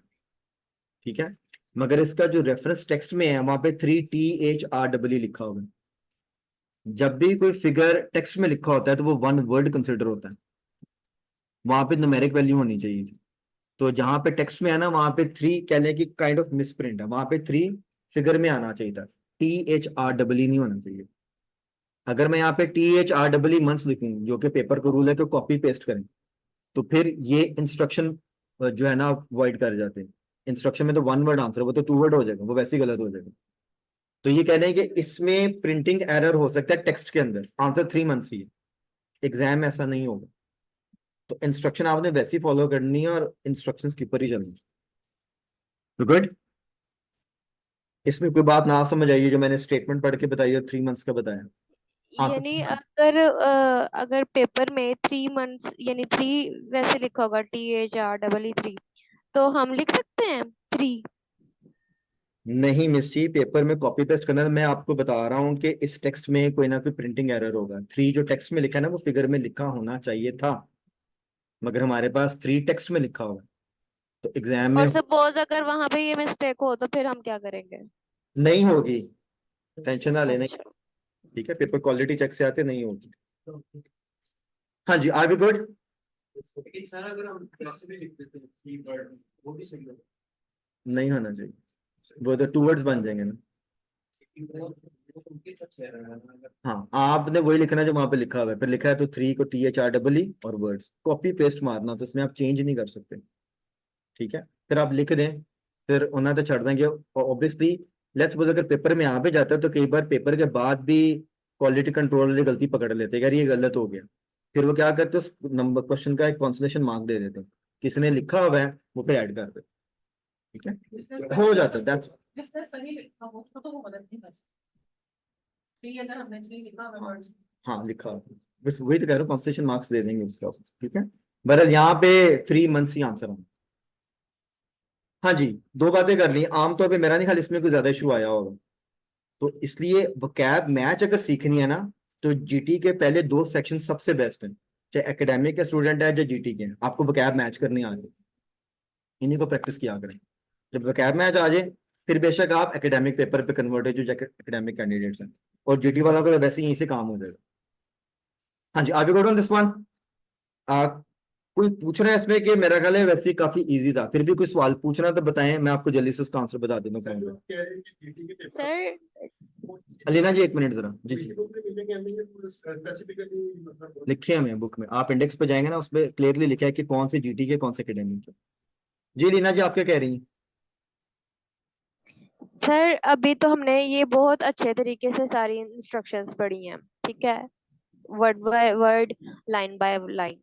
लेकिन वो जब हम पेपर देने बैठते हैं ना, तो जब हमने टाइम मैनेजमेंट की बात करनी है तो हम सिर्फ स्पेसिफिक वर्ड्स ही चूज कर पाते हैं और सम टाइम उसको उसका मतलब ही अंडरस्टैंड नहीं कर पाते। तो इसके लिए कोई ट्रिक हो? ठीक है, अभी बताता हूँ। मैं एक पैसेज और करवा लूँ, फिर आपका क्वेश्चन मैं एंड पे वाइंड अप में इसको कवर करूंगा। ठीक है मिस जी, फिर मैंने टाइम मैनेजमेंट की बात करनी है। गुड मिस जी। Yes sir, yes sir. Okay जी, अब अगला पैसेज है ना, मैं सिर्फ आपको करने के लिए दे रहा हूँ। अगला सिंपल पैसेज है, ड्राइविंग अ टैक्सी और प्राइवेट हायर व्हीकल। इसके अगले पेज पे इसके स्टेटमेंट्स हैं, सिंपल स्टेटमेंट्स को फिलअप करने हैं। सेम वही वाला मेथड, अभी फ्लो चार्ट नहीं है, ये 1 वर्ड आंसर है, इंस्ट्रक्शन सेम है। ठीक है, मैक्सिमम 5 मिनट दूंगा, जितने सवाल कर लिए गुड, बाकी जो रह जाएंगे वो फिर आप बाद में एज होमवर्क कर सकते हैं। 5 minutes, do question number 22 till 27 and इसका टेक्स्ट इससे पहले है। ठीक है, जल्दी से कर लें फिर हम बात करते हैं।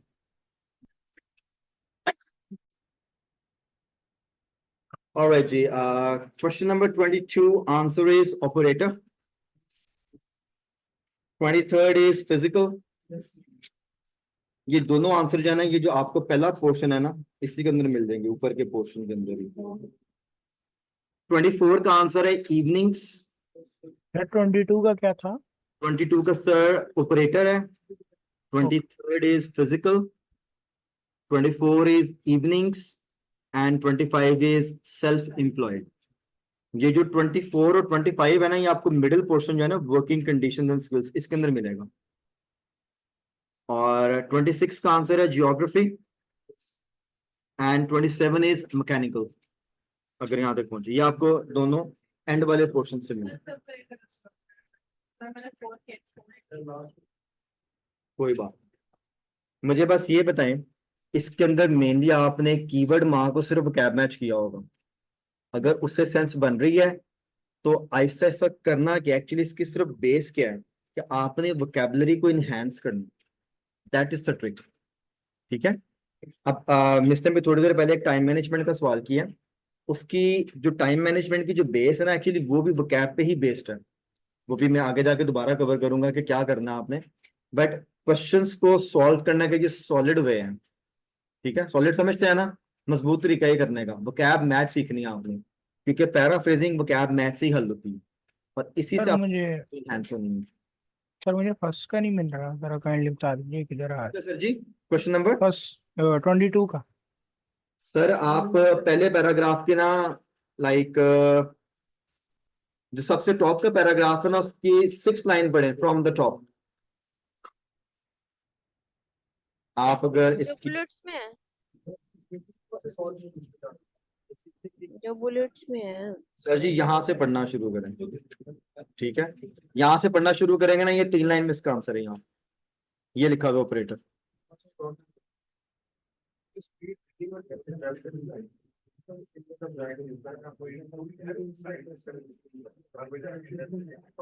अच्छा सर, मेरे से एक मिस्टेक हुई है यहाँ पे। ये एक एन का आर्टिकल लगा हुआ ना यहाँ पे, कहाँ पे लगा हुआ है? Arrangement with an dash. ये क्वेश्चन में पढ़ रही है कि टेक्स्ट में पढ़ रही है? सर ये क्वेश्चन है ना 22। हाँ private hire drivers only take passengers by arrangement with an dash. जी, हाँ जी, हाँ जी। ठीक है। अब समटाइम हम एक आर्टिकल के बेस पे भी कोई जो होता है ना आंसर, उसको फाइंड आउट कर रहे होते हैं। ठीक है, एग्री। ठीक है। और मुझे ऐसा लगा कि यहाँ पे ना बाय, जब मैंने ये वाली बुलेट वाली पढ़ी है ना, take job details over the radio from the operator at the office और by an in car computer. So मैंने जल्दी जल्दी में वही इन कार ही लगाया है, बगैर सोचे कि ये रॉन्ग होगा, या सिर्फ ये आर्टिकल को देखते हुए बस। अभी जब हम दूसरे क्वेश्चंस कर रहे थे, मैंने सर को एक बात बताई थी, यहाँ पे और भी एक दो कैंडिडेट्स हैं जो कि आर्टिकल्स को फॉलो करते हैं, आर्टिकल्स को फॉलो करके आंसर आ जाता है, नो डाउट अबाउट दैट, मगर कई बार नहीं भी आता। जैसे आपने भी मिस्टेक की, नहीं, एक जेन्युइन मिस्टेक है। अगर आप सिर्फ ब्लैंक से पहले वाले वर्ड को फोकस करते हैं, तो अगर आपने आर्टिकल को फॉलो किया तो वो तो कई वर्ड्स होंगे जो कि वहां पे फिट हो सकते हैं, क्योंकि हम तो वॉवल पिक कर रहे हैं सिर्फ। ठीक है, इसलिए उसको पिक करने के साथ साथ जो पीछे की स्टेटमेंट होती है ना, उसकी वकैब मैच करना इंतहाई जरूरी है। आप ये कह लें कि आर्टिकल्स को पिक करके आंसर को होल्ड कर लें और बाकी के वर्ड्स मैच करके उसको रिकन्फर्म कर लें, दैट्स द ट्रिक। कई बार आर्टिकल से आंसर निकल आता है, मगर है कि आर्टिकल से कह लें कि आपको वर्ड फाइनल हो जाएगा, मगर बाकी की जो स्टेटमेंट आपको आंसर को फाइनल करने में हेल्प करेगी। सो ये चीज उसके साथ ऐड कर लें, बस बाकी सर सब। ये ज्योग्राफी वाला बता दें जरा, ये मतलब कैसे मैच कर रहा है, सेंस कैसे मैच कर रही है। इस पर मैं भी बता देता हूँ। ये ज्योग्राफी वाला आपका मेरा ख्याल है, ये यार यहाँ पे लिखा हुआ है, ठीक है। ये सर इसका यहाँ पे रेफरेंस है ज्योग्राफी वाले का, ठीक है, क्वेश्चन से लेके आते हैं इसको। ओके जी, आपकी क्वेश्चन स्टेटमेंट है जी, कौन सा क्वेश्चन है ये, ज्योग्राफी वाला 26 है। ओके, 26 सेज जी, a driver needs to be familiar with the dash of the area.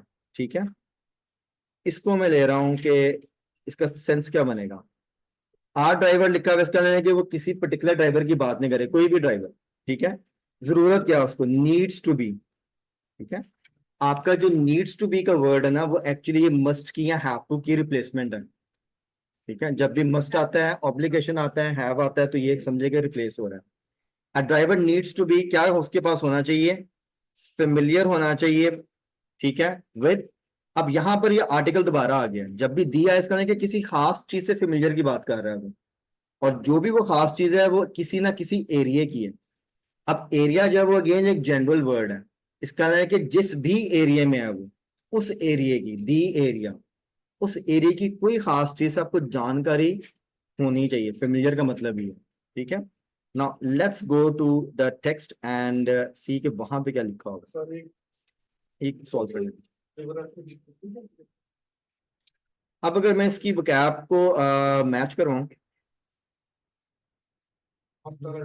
Ji sir, मैं जरा ना अपना ये पेन भी साथ साथ चला रहा हूं। अच्छा जी, इट सेज फ्रॉम हियर,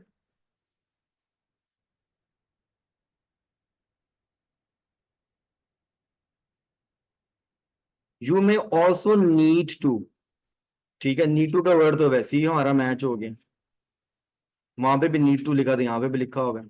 अब यहाँ पे यू का जो वर्ड है वो बार बार ड्राइवर के लिए यूज कर रहा है, क्योंकि आर्टिकल ड्राइवर के लिए लिखा होगा। तो यहाँ पे मैं अगर ड्राइवर कह दूं तो ड्राइवर की रिप्लेसमेंट यू से की है।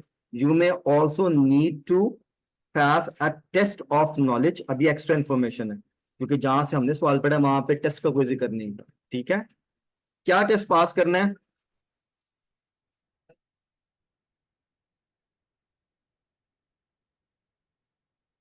यार ये किसने साइन ऑन किया? ठीक है, होल्ड करें एक मिनट।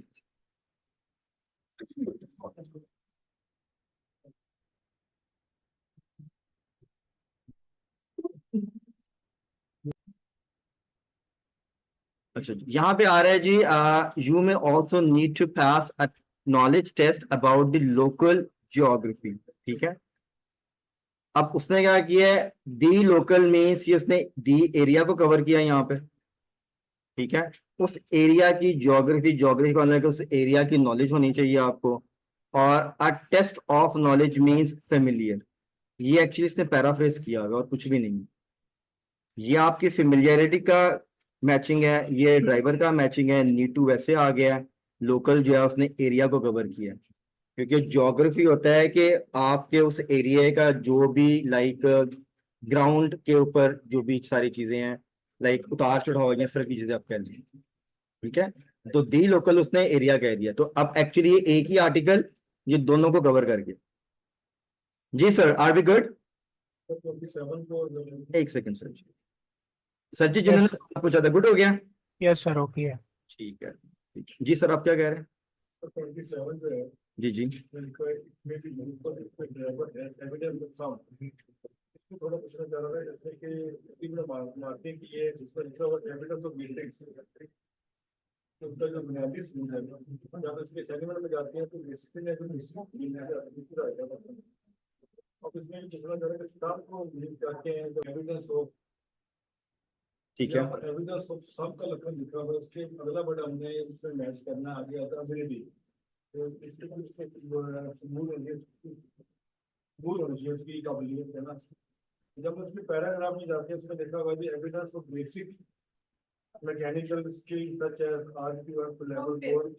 अच्छा, अब इसमें तो एक मतलब बेसिक क्या है, बेसिक्स आता है ना, अब तो उसमें सेगमेंट में जाएंगे सब पे, तो वो जब यूज करेंगे तो उसमें बेसिक से मतलब यूज कर रहा है, बेसिक नहीं आ रहा है। अब ये बेसिक और बेसिक में हम उसको किस तरह डिफाइन करेंगे, इसका बुनियाद है, एक बुनियादी होता है। ठीक है।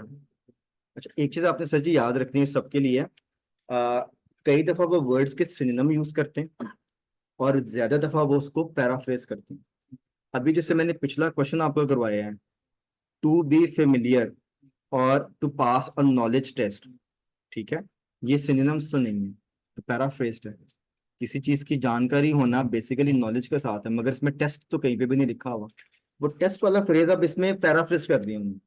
ठीक है, इसी तरह भी मैंने आपको कहा यार ये लोकल जो है वो एरिया को रिप्रेजेंट कर रहा है, तो एरिया और लोकल भी सिनोनिम नहीं है, सेंस बन रही है। ठीक है, तो समटाइम्स एग्जैक्ट वर्ड कभी भी मैच नहीं होता, और जरूरी नहीं कि इसके बाद ही आंसर होगा। जब वो पैराफ्रेज करते हैं हो सकता है ये वोकैब मैच में कहीं और चला जाए और आंसर यहाँ पे कुछ और आ रहा हो। ठीक है, अब इसका कीवर्ड बना के वापस चलते हैं, ये कंफर्म करना वर्ड टू वर्ड इसलिए आइल्स में रेकमेंड होता है कि नहीं जाना आपने, वर्ड टू वर्ड में जब जाएंगे तो गलती होती है। जैसे भी ऑन से वो मैम कह रहे थे, मैंने आंसर गलत निकाल लिया, क्योंकि ऑन का वर्ड तो कई जगह पे आएगा, तो कई वर्ड्स जब आप फिट हो जाएंगे तो फिर आप इसको फाइनल कैसे करेंगे। इसलिए बाकी की statement is very much important. ठीक है, तो ये कंफर्म करना बहुत मुश्किल होता है कि जी इस वर्ड का यही सिनोनिम है, सिनोनिम नहीं, पैराफ्रेज। पैराफ्रेज मींस के 2 से 3 वर्ड मिलके सम को हो सकता है रिप्रेजेंट कर रहे हैं। यही मैं आपको अभी कह रहा था, आपका एक्चुअल आपका जो अगर बात करो ना, ज्यादा मसला ये है, आप वर्ड टू वर्ड जाते हैं, मैच होता है आंसर एक्यूरेट, जहां पे वो उसको पैराफ्रेज करता है वहां पे आपको जो है ना वो अंडरस्टैंडिंग आउट हो जाती है, क्योंकि आप वर्ड से वर्ड मैच कर रहे होते हैं, सिनोनिम भी आ रहा होता है आपको, मगर वो मैचिंग गलत हो जाती है। इसी चीज को समझना है, आपका यही मसला है, और काफी सारे लोगों का यही मसला होता है, वर्ड टू वर्ड में ओके होते हैं, जैसे ही पैराफ्रेज किया सिस्टम आउट, सारे आंसर तो वर्ड टू वर्ड नहीं मिलेंगे इसमें। हाँ, अब ये सेंस बन रही, एबिलिटी मीन्स कि आप कर सकते हैं, स्किल का भी मतलब होता है कि you have something that you can perform. और जी आई बिलीव जो आपकी फिलिंग द ब्लैंक्स की सेंस क्रिएट हो गई है, मगर आज आके जो मैंने आपको चीज बताई वो वोकैब मैच, ये मैं कल से वही आपको पढ़ा रहा हूँ क्योंकि वो बेसिस है इसकी। सर उधर ही जाने लगा, अभी इसको वाइंड अप करने लगा, ठीक है? Sir let me ask one question please. Yes ma'am. Sir ये लास्ट वाले का आपने आंसर क्या बताया है 27 का? क्या मैकेनिकल है मिस्ट्री? मैकेनिकल यानी कि एक वर्ड है साथ, जी जी मैकेनिकल। यस। जी जी, उसके साथ स्किल्स भी है ना, तो वो नहीं ना ऐड करनी? स्किल्स तो मिस्ट्री आगे एबिलिटी में कवर किया है ना उन्होंने। जी जी। अच्छा, मैकेनिकल सिर्फ आएगा, मैकेनिकल एबिलिटी। मैकेनिकल आएगा वो। तो ये सर मैं एक और क्वेश्चन पूछना चाहती हूँ सर, जब हम पेपर्स डन कर रहे होंगे लाइक एग्जाम्स में, तो ये चीज होती है कि पहले सारा टेक्स्ट पढ़ें कि फिर यानी कि क्वेश्चंस को देखें, कि थोड़ा सा टेक्स्ट पढ़ के इंटरवल दें, फिर क्वेश्चन को यानी कि उस आंसर को पुट कर दें उस फिल इन द ब्लैंक्स में? मतलब टाइम मैनेजमेंट के हवाले से मैं ये पूछना चाह रही हूँ कि पहले सारा टेक्स्ट रीड आउट करें, कि पहले थोड़ा सा इंटरवल पढ़ के फिर उसको फिल इन द ब्लैंक्स को फर्स्ट सेकंड वाले को कवर कर लें? मिस्ट्री वैसे तो ये जी। साइमल्टेनियस चलता है, you don't read the entire text. आप क्वेश्चंस पहले सारे हम्म। पढ़ सकते हैं, कीवर्ड मार्क कर जी लें, जी। पढ़ें, and as you find answers you put up the answers, ठीक है? जी ठीक। सारा टेक्स्ट ठीक पढ़ें, है। ठीक है? ठीक है। ठीक है। ठीक है। Thank you sir. तो 22 का आंसर मिला है वो पुट कर दे, 23 का मिल गया वो पुट कर दे, एंड सो ऑन। ठीक हो गया मिस्ट्री? जी ठीक है सर, थैंक यू। और जी I just want to go for this MCQs ताकि आपको एमसीक्यूज का कॉन्सेप्ट मिल जाए। अगर आप अपने थर्ड सेक्शन में जाए ना, थर्ड सेक्शन में आपके 3 क्वेश्चंस हैं, 34, 35 एंड 36। अच्छा, अव्वल तो इसमें भी आपको पहले सर्च करना पड़ता है, मगर कभी कभी क्वेश्चन के अंदर वो आपको गाइड ही कर देते हैं। यहाँ पर उसने आपको प्योरली गाइड किया है कि जी इसका आंसर किस पैराग्राफ में है। तो 34 का आंसर किस पैराग्राफ में है जी? सी में। ठीक है, आपके पैराग्राफ्स लेबल्ड हैं। काम अभी वही करना है, एक मौका मैं आपको दूंगा, उसके बाद मैं आपको हेल्प करूंगा। पहले सवाल पढ़े सिर्फ 34, पैराग्राफ सी में जैसे पीछे टेक्स्ट है, जो भी आपको लगता है आंसर है, आंसर मार्क कर ले। आपके पास 2 to 3 minutes हैं to do this one, 2 to 3 minutes to do this job. Read question number 34, question और ऑप्शन सारा पढ़ना है, पैराग्राफ सी में जाना है, और वहां से वोकैब मैच करके इसका आंसर निकालना, जो भी मेथड आपका। सर ये पेज नंबर कौन सा? मिस्ट्री बिल्कुल मैं 2 पेजेस आगे आ गया हूँ, तीसरा सेक्शन के क्वेश्चन के ऊपर हूँ। 146। 146, 47, 48, 2-3 पेजेस आगे सेम टेक्स्ट, सेक्शन 3 क्वेश्चन 34 है।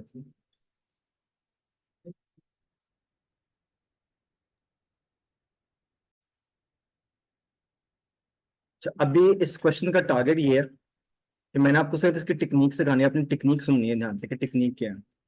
आप जब भी एमसीक्यूज क्वेश्चंस करते हैं, for example this is the question, ठीक है?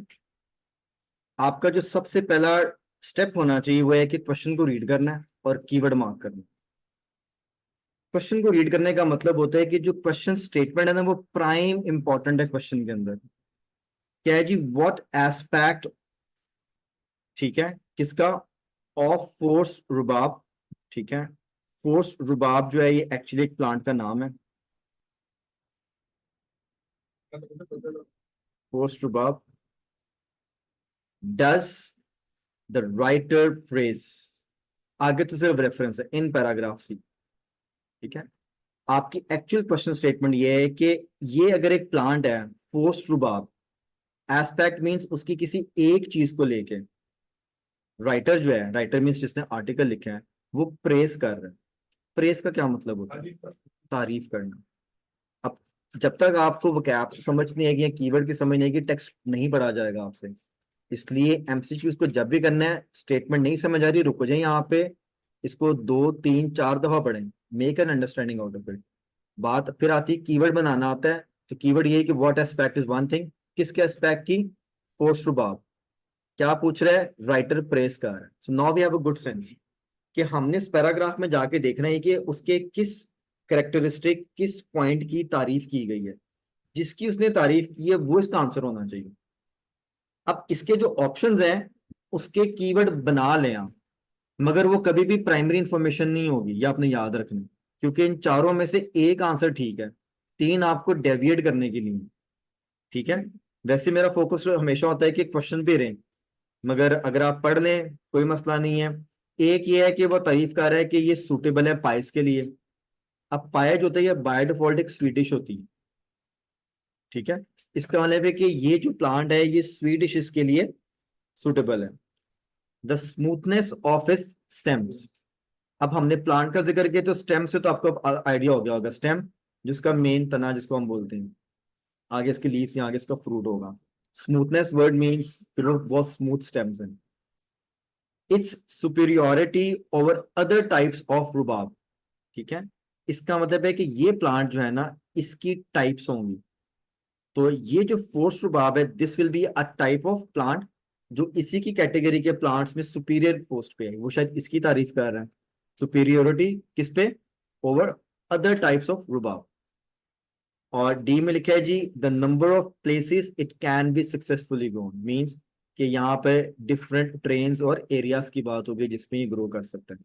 नंबर ऑफ प्लेसेस मींस एक से ज्यादा, मीन्स होता है ना कि एक चीज है कि एक ही जगह पे उगाई जा सकती है, और एक चीज है कि वो ऐसी है कि कहीं भी उग सकती है, तो ये इसकी क्वालिटी में कन्वर्ट हो जाता है। Good. So praise means positive information. Writer ने जो फोर्स रुबाब की है, एक ही आंसर है इसका, ठीक है। ऑप्शंस बेशक पढ़ लें मगर फोकस क्वेश्चन पे रखना है, that's the main target. Now let's go to the text. ये आपका पहला स्टेप हो गया। इसके बाद आपने जाना होता है टेक्स्ट पे। टेक्स्ट पे जब जब जाते हैं अब आपने इस पैराग्राफ को पढ़ना शुरू कर देना, दैट्स द बेस्ट प्रैक्टिस। बीच बीच में से नहीं पढ़ना कि कहाँ कहाँ लिखा है, शुरू से पढ़ें, that will make more sense.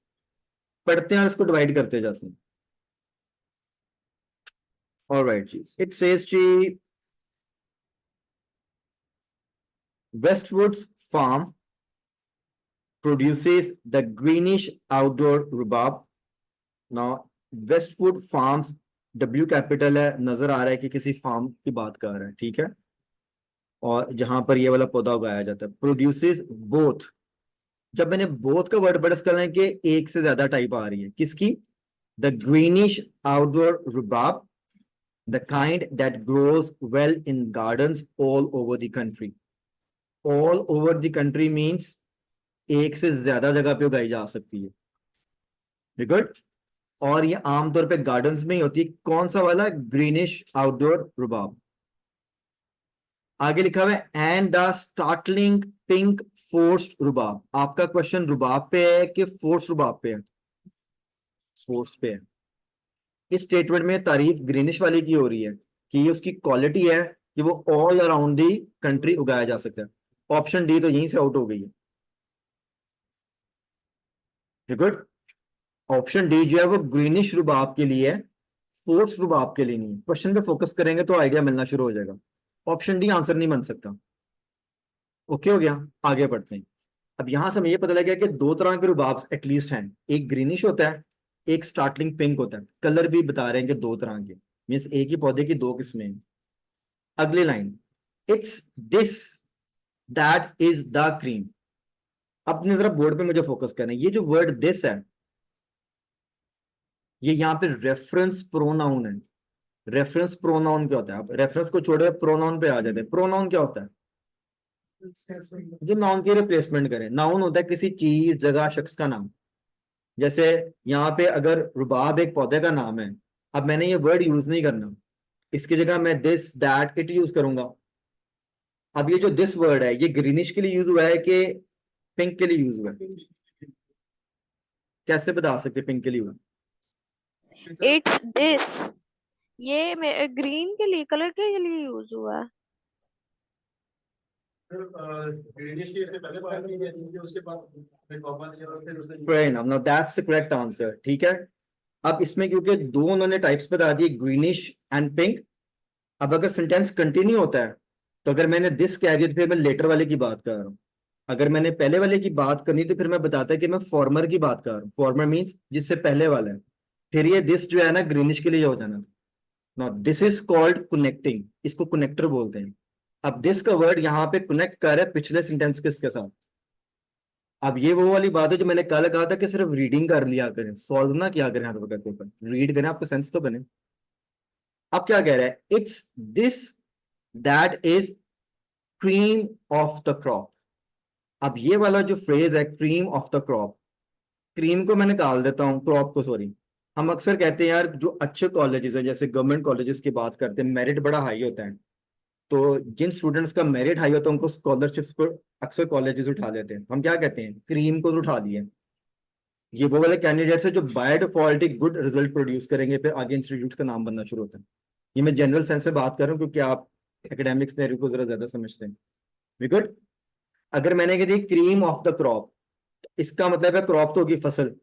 और यहाँ पे हम बात करें दो तरह के रुबाब की, एक ग्रीनिश एक पिंक है।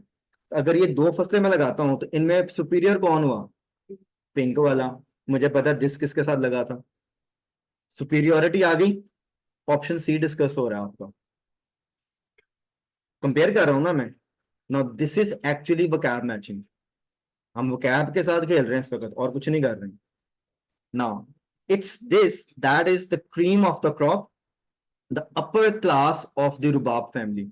अब उसने क्रीम वाले वर्ड को दोबारा से री एक्सप्लेन कर दिया। Upper means higher class, higher means superior. तो उसने क्रीम ऑफ द क्रॉप और अपर क्लास को आपको दो दफा दे के एक्सप्लेन कर दिया। अब मैं यहाँ पे लिखा रुबाब फैमिली, इसका मतलब है कि हो सकता है इसकी इससे भी ज्यादा टाइप्स हो। यहाँ पे उसने सिर्फ ग्रीन और पिंक का जिक्र कर दिया क्योंकि ये एक प्लांट का नाम है। हम बीच में से पढ़ रहे हैं, आप पहला पैराग्राफ पढ़ेंगे ना, वहां से समझ आ जाएगी प्लांट का नाम है, क्योंकि मैं तो सिर्फ एक क्वेश्चन करवा रहा हूँ।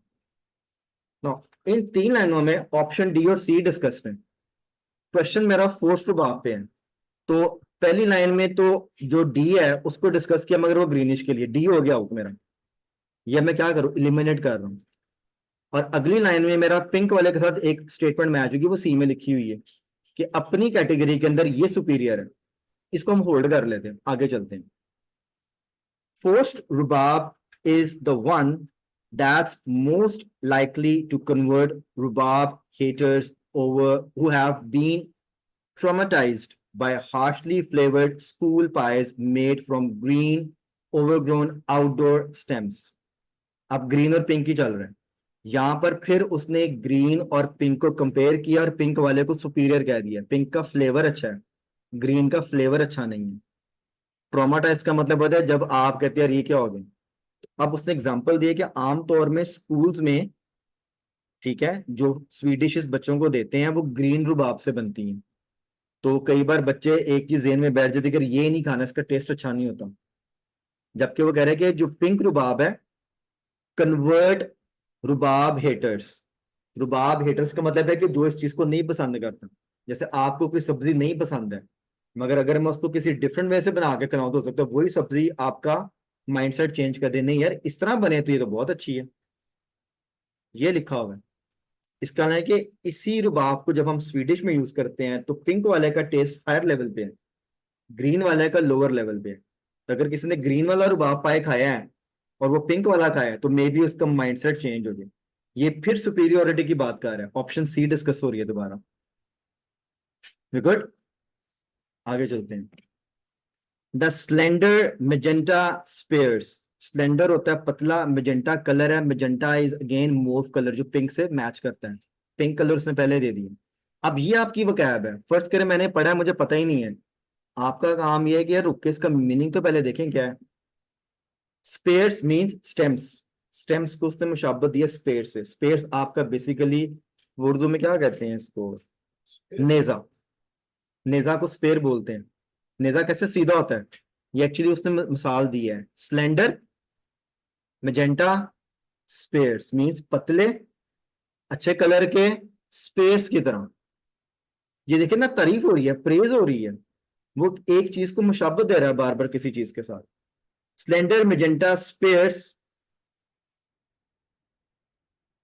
विद आ शरबत टैंगी। ये इसकी प्रोनाउंसिएशन शरबत ही है, शरबत जो हम कहते हैं इंग्लिश, वो जो वर्ड है ये सेम डिक्शनरी में एडेड है। अब इसका फ्लेवर क्या बनता है, with a sherbet tangy flavour and delicate texture are a far cry from the coarse bitter stuff. Far cry का मतलब होता है जो कि बहुत ही डिफरेंट होता है, ठीक है। बिटर स्टफ कौन सा है, इसने फिर इसको ग्रीन वाले के साथ कंपेयर किया। वो फ्लेवर की बात ऊपर कर चुका है, तो ग्रीन के कंपेयर में इसका फ्लेवर जो है वो बहुत जबरदस्त है। फिर तारीफ हो रही है। आधा पैराग्राफ पढ़ लिया, ऑप्शन सी पे बार बार वो आपको लेके आ रहा है। आगे बढ़ते हैं। इट्स ऑल्सो, ऑल्सो हमेशा एडिशनल इंफॉर्मेशन होती है। अब यहाँ पर जो इट्स है ये फोर्स रुबाब जो है उसको रिप्रेजेंट कर रहा है, ग्रीनिश वाले को नहीं। अब यहाँ पर इट्स का जो वर्ड है वो दोबारा इसकी रेफरेंस प्रोनाउन में आ रहा है।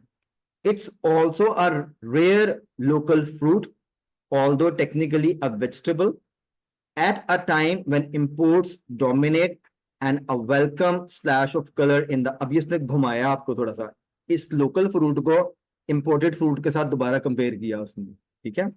अब आगे वो क्या कह रहा है, नो वंडर, इसमें कोई शक नहीं है, शेफ्स एंड फूड राइटर्स, जब भी वर्ड आता है ना शेफ्स का तो हम प्रोफेशनल शेफ्स को यहाँ पे लेके आते हैं, कॉन्सेप्ट ये होता है। और फूड राइटर्स होते हैं जो क्रिटिक्स होते हैं, जो किसी चीज की अच्छाइयाँ और बुराइयां बयान करते हैं। जैसे आजकल बहुत सारे लोग ब्लॉग बनाते हैं कि इसका खाना अच्छा उसका बुरा है, तो वो एक्चुअली वही वाला काम करे जो फूड राइटर्स करते हैं। No wonder chefs and food writers have fallen in love with forced rhubarb. इसका मतलब है कि जो इंपोर्टेड आता है ये उससे भी बेहतरीन है जो लोकल वाला है। पिछली बात को कवर किया ना उसने, इंपोर्टेड भी है मगर जो लोकल वाला है ना वो ही टॉप पे है, क्योंकि जो शेफ्स हैं फूड राइटर्स हैं दे love this one all over again, ठीक है। It's enjoying a remarkable renaissance, remarkable renaissance होता है रीबर्थ। पूरा पैराग्राफ ऑप्शन सी को रगड़ा दे ही जा रहा है, दे ही जा रहा है, दे ही जा रहा है, गल है कि समझ आए पढ़न दी। This is called reading. अभी मैंने सॉल्व नहीं किया, सिर्फ वोकैब के साथ उसको मैच कर रहा था, अगला सेंटेंस पिछले सेंटेंस के साथ कैसे बात कर रहे हैं। Now my dear friends, answer आपको पता लग गया, इसका आंसर सी है, क्योंकि उसने पहली लाइन से लेके एंड तक सिर्फ सी के ऊपर बात की। This is where the vocabulary comes into play, punctuation comes into play, you know the words, reference pronoun. अब ये सारी चीजें सिर्फ सॉल्व करके नहीं आएंगी, रीड करने से आती हैं। पहला स्टेप सिर्फ रीडिंग किया करें। जब भी जुमला पढ़ते हैं आपको पता होना चाहिए कि यार सेंटेंस मिल कैसे रहा है, सेंटेंस बना कैसे है। जिस वर्ड का मीनिंग नहीं आता उसका मीनिंग देखे डिक्शनरी में जाके, आंसर तो खुद ब खुद बाहर आ जाएगा कि मैं आंसर हूं। हम टेक्निक और मेथड पे जोर देते रहते हैं, वोकैब आती नहीं है, वहां पे मेथड और टेक्निक टोटल फेल है। जो सा मर्जी मेथड लगा रहे, मुझे जब समझ नहीं आ रहा मैं आंसर नहीं लगा सकता। इसलिए कल और आज का टोटल लेक्चर मैं बार बार वोकैब और वोकैब मैच पे आपको कह रहा हूँ। That is the base, the crux, everything. I believe समझ आ गया, गुड। अब सिर्फ टाइम मैनेजमेंट की दो बातें करूंगा और फिर लेक्चरों को एंड अप करूंगा, ठीक है।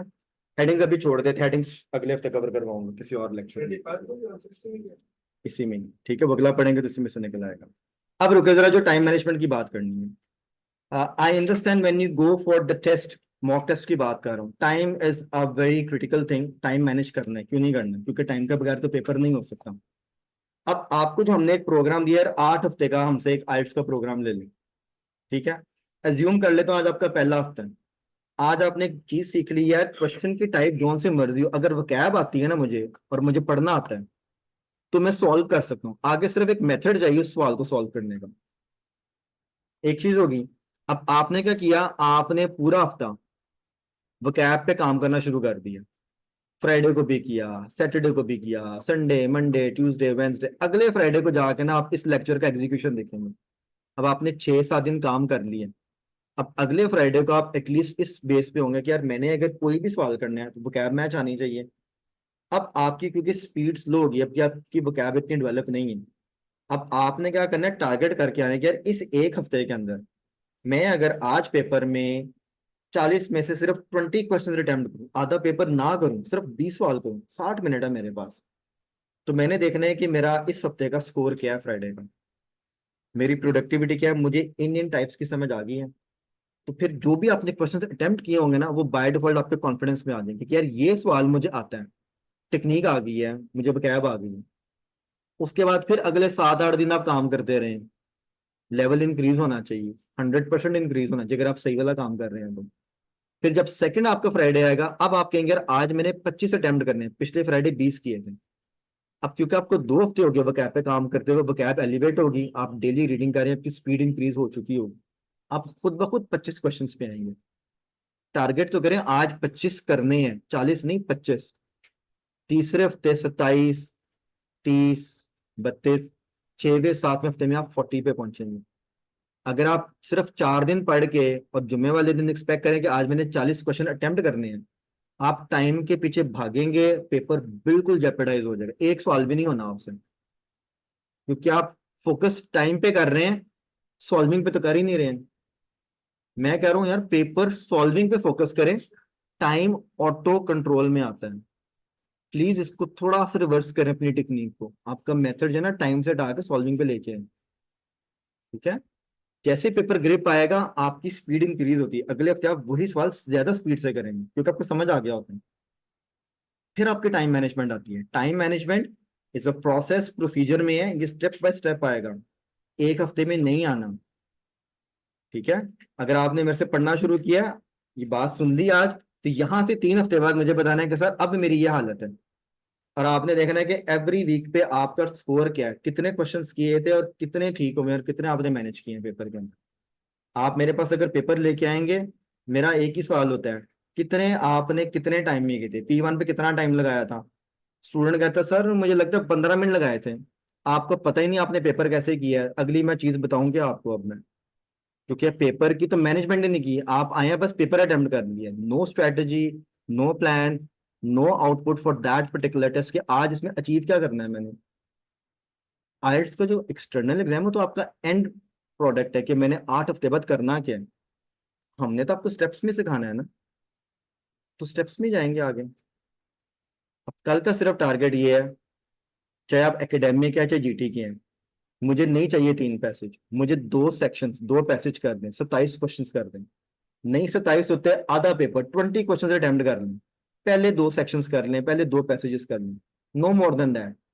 आधा आधा घंटा दे दें, आधा घंटा इतने सेक्शन को, आधा घंटा इतने सेक्शन को। हम देखेंगे 20 में से आपको स्कोर क्या आता है मंडे को, ठीक है। अगर तो स्कोर हमारा अच्छा आ रहा है तो फिर हम अगले हफ्ते उसको इम्प्रूव करेंगे। अगर हमारा 20 में से पुअर स्कोर आया, देन डेफिनेटली वो कैप पे भी बहुत ज्यादा काम होने वाला है। फिर पूरा हफ्ता फिर वो कैप पे काम करना, उससे अगले हफ्ते पे 20 पे रखना है आपको। ये हर एक का जो है ना डिफरेंट स्केड्यूल बनेगा। फिलहाल जनरल ये है कि पूरा पेपर नहीं, पोर्शन ऑफ द पेपर को टारगेट करें और अगले हफ्ते उस पोर्शन को इम्प्रूव करना है आपने। That's the strategy of the exam. ये आपका पेपर 8 9 10 हफ्ते में जाके तैयार हो जाएगा, ठीक है। सो स्टेप बाय स्टेप लेके जाना, we good. So that is the time management, मगर बेसिक टेक्निक वही है कि वोकैब मैच और उसके साथ। अब देखिए मैंने कुछ वर्ड्स का मीनिंग आपको बताया है, एक ही दफा पैराग्राफ पढ़ा है और एक लाइन को सिर्फ एक दफा रीड किया है। That is when you read and understand. तो जब आपको आ जाएगा ये काम स्पीड में भी होगा आपसे। हाँ जी, I believe you are good to go. यहाँ तक ओके है, ठीक है। Okay sir.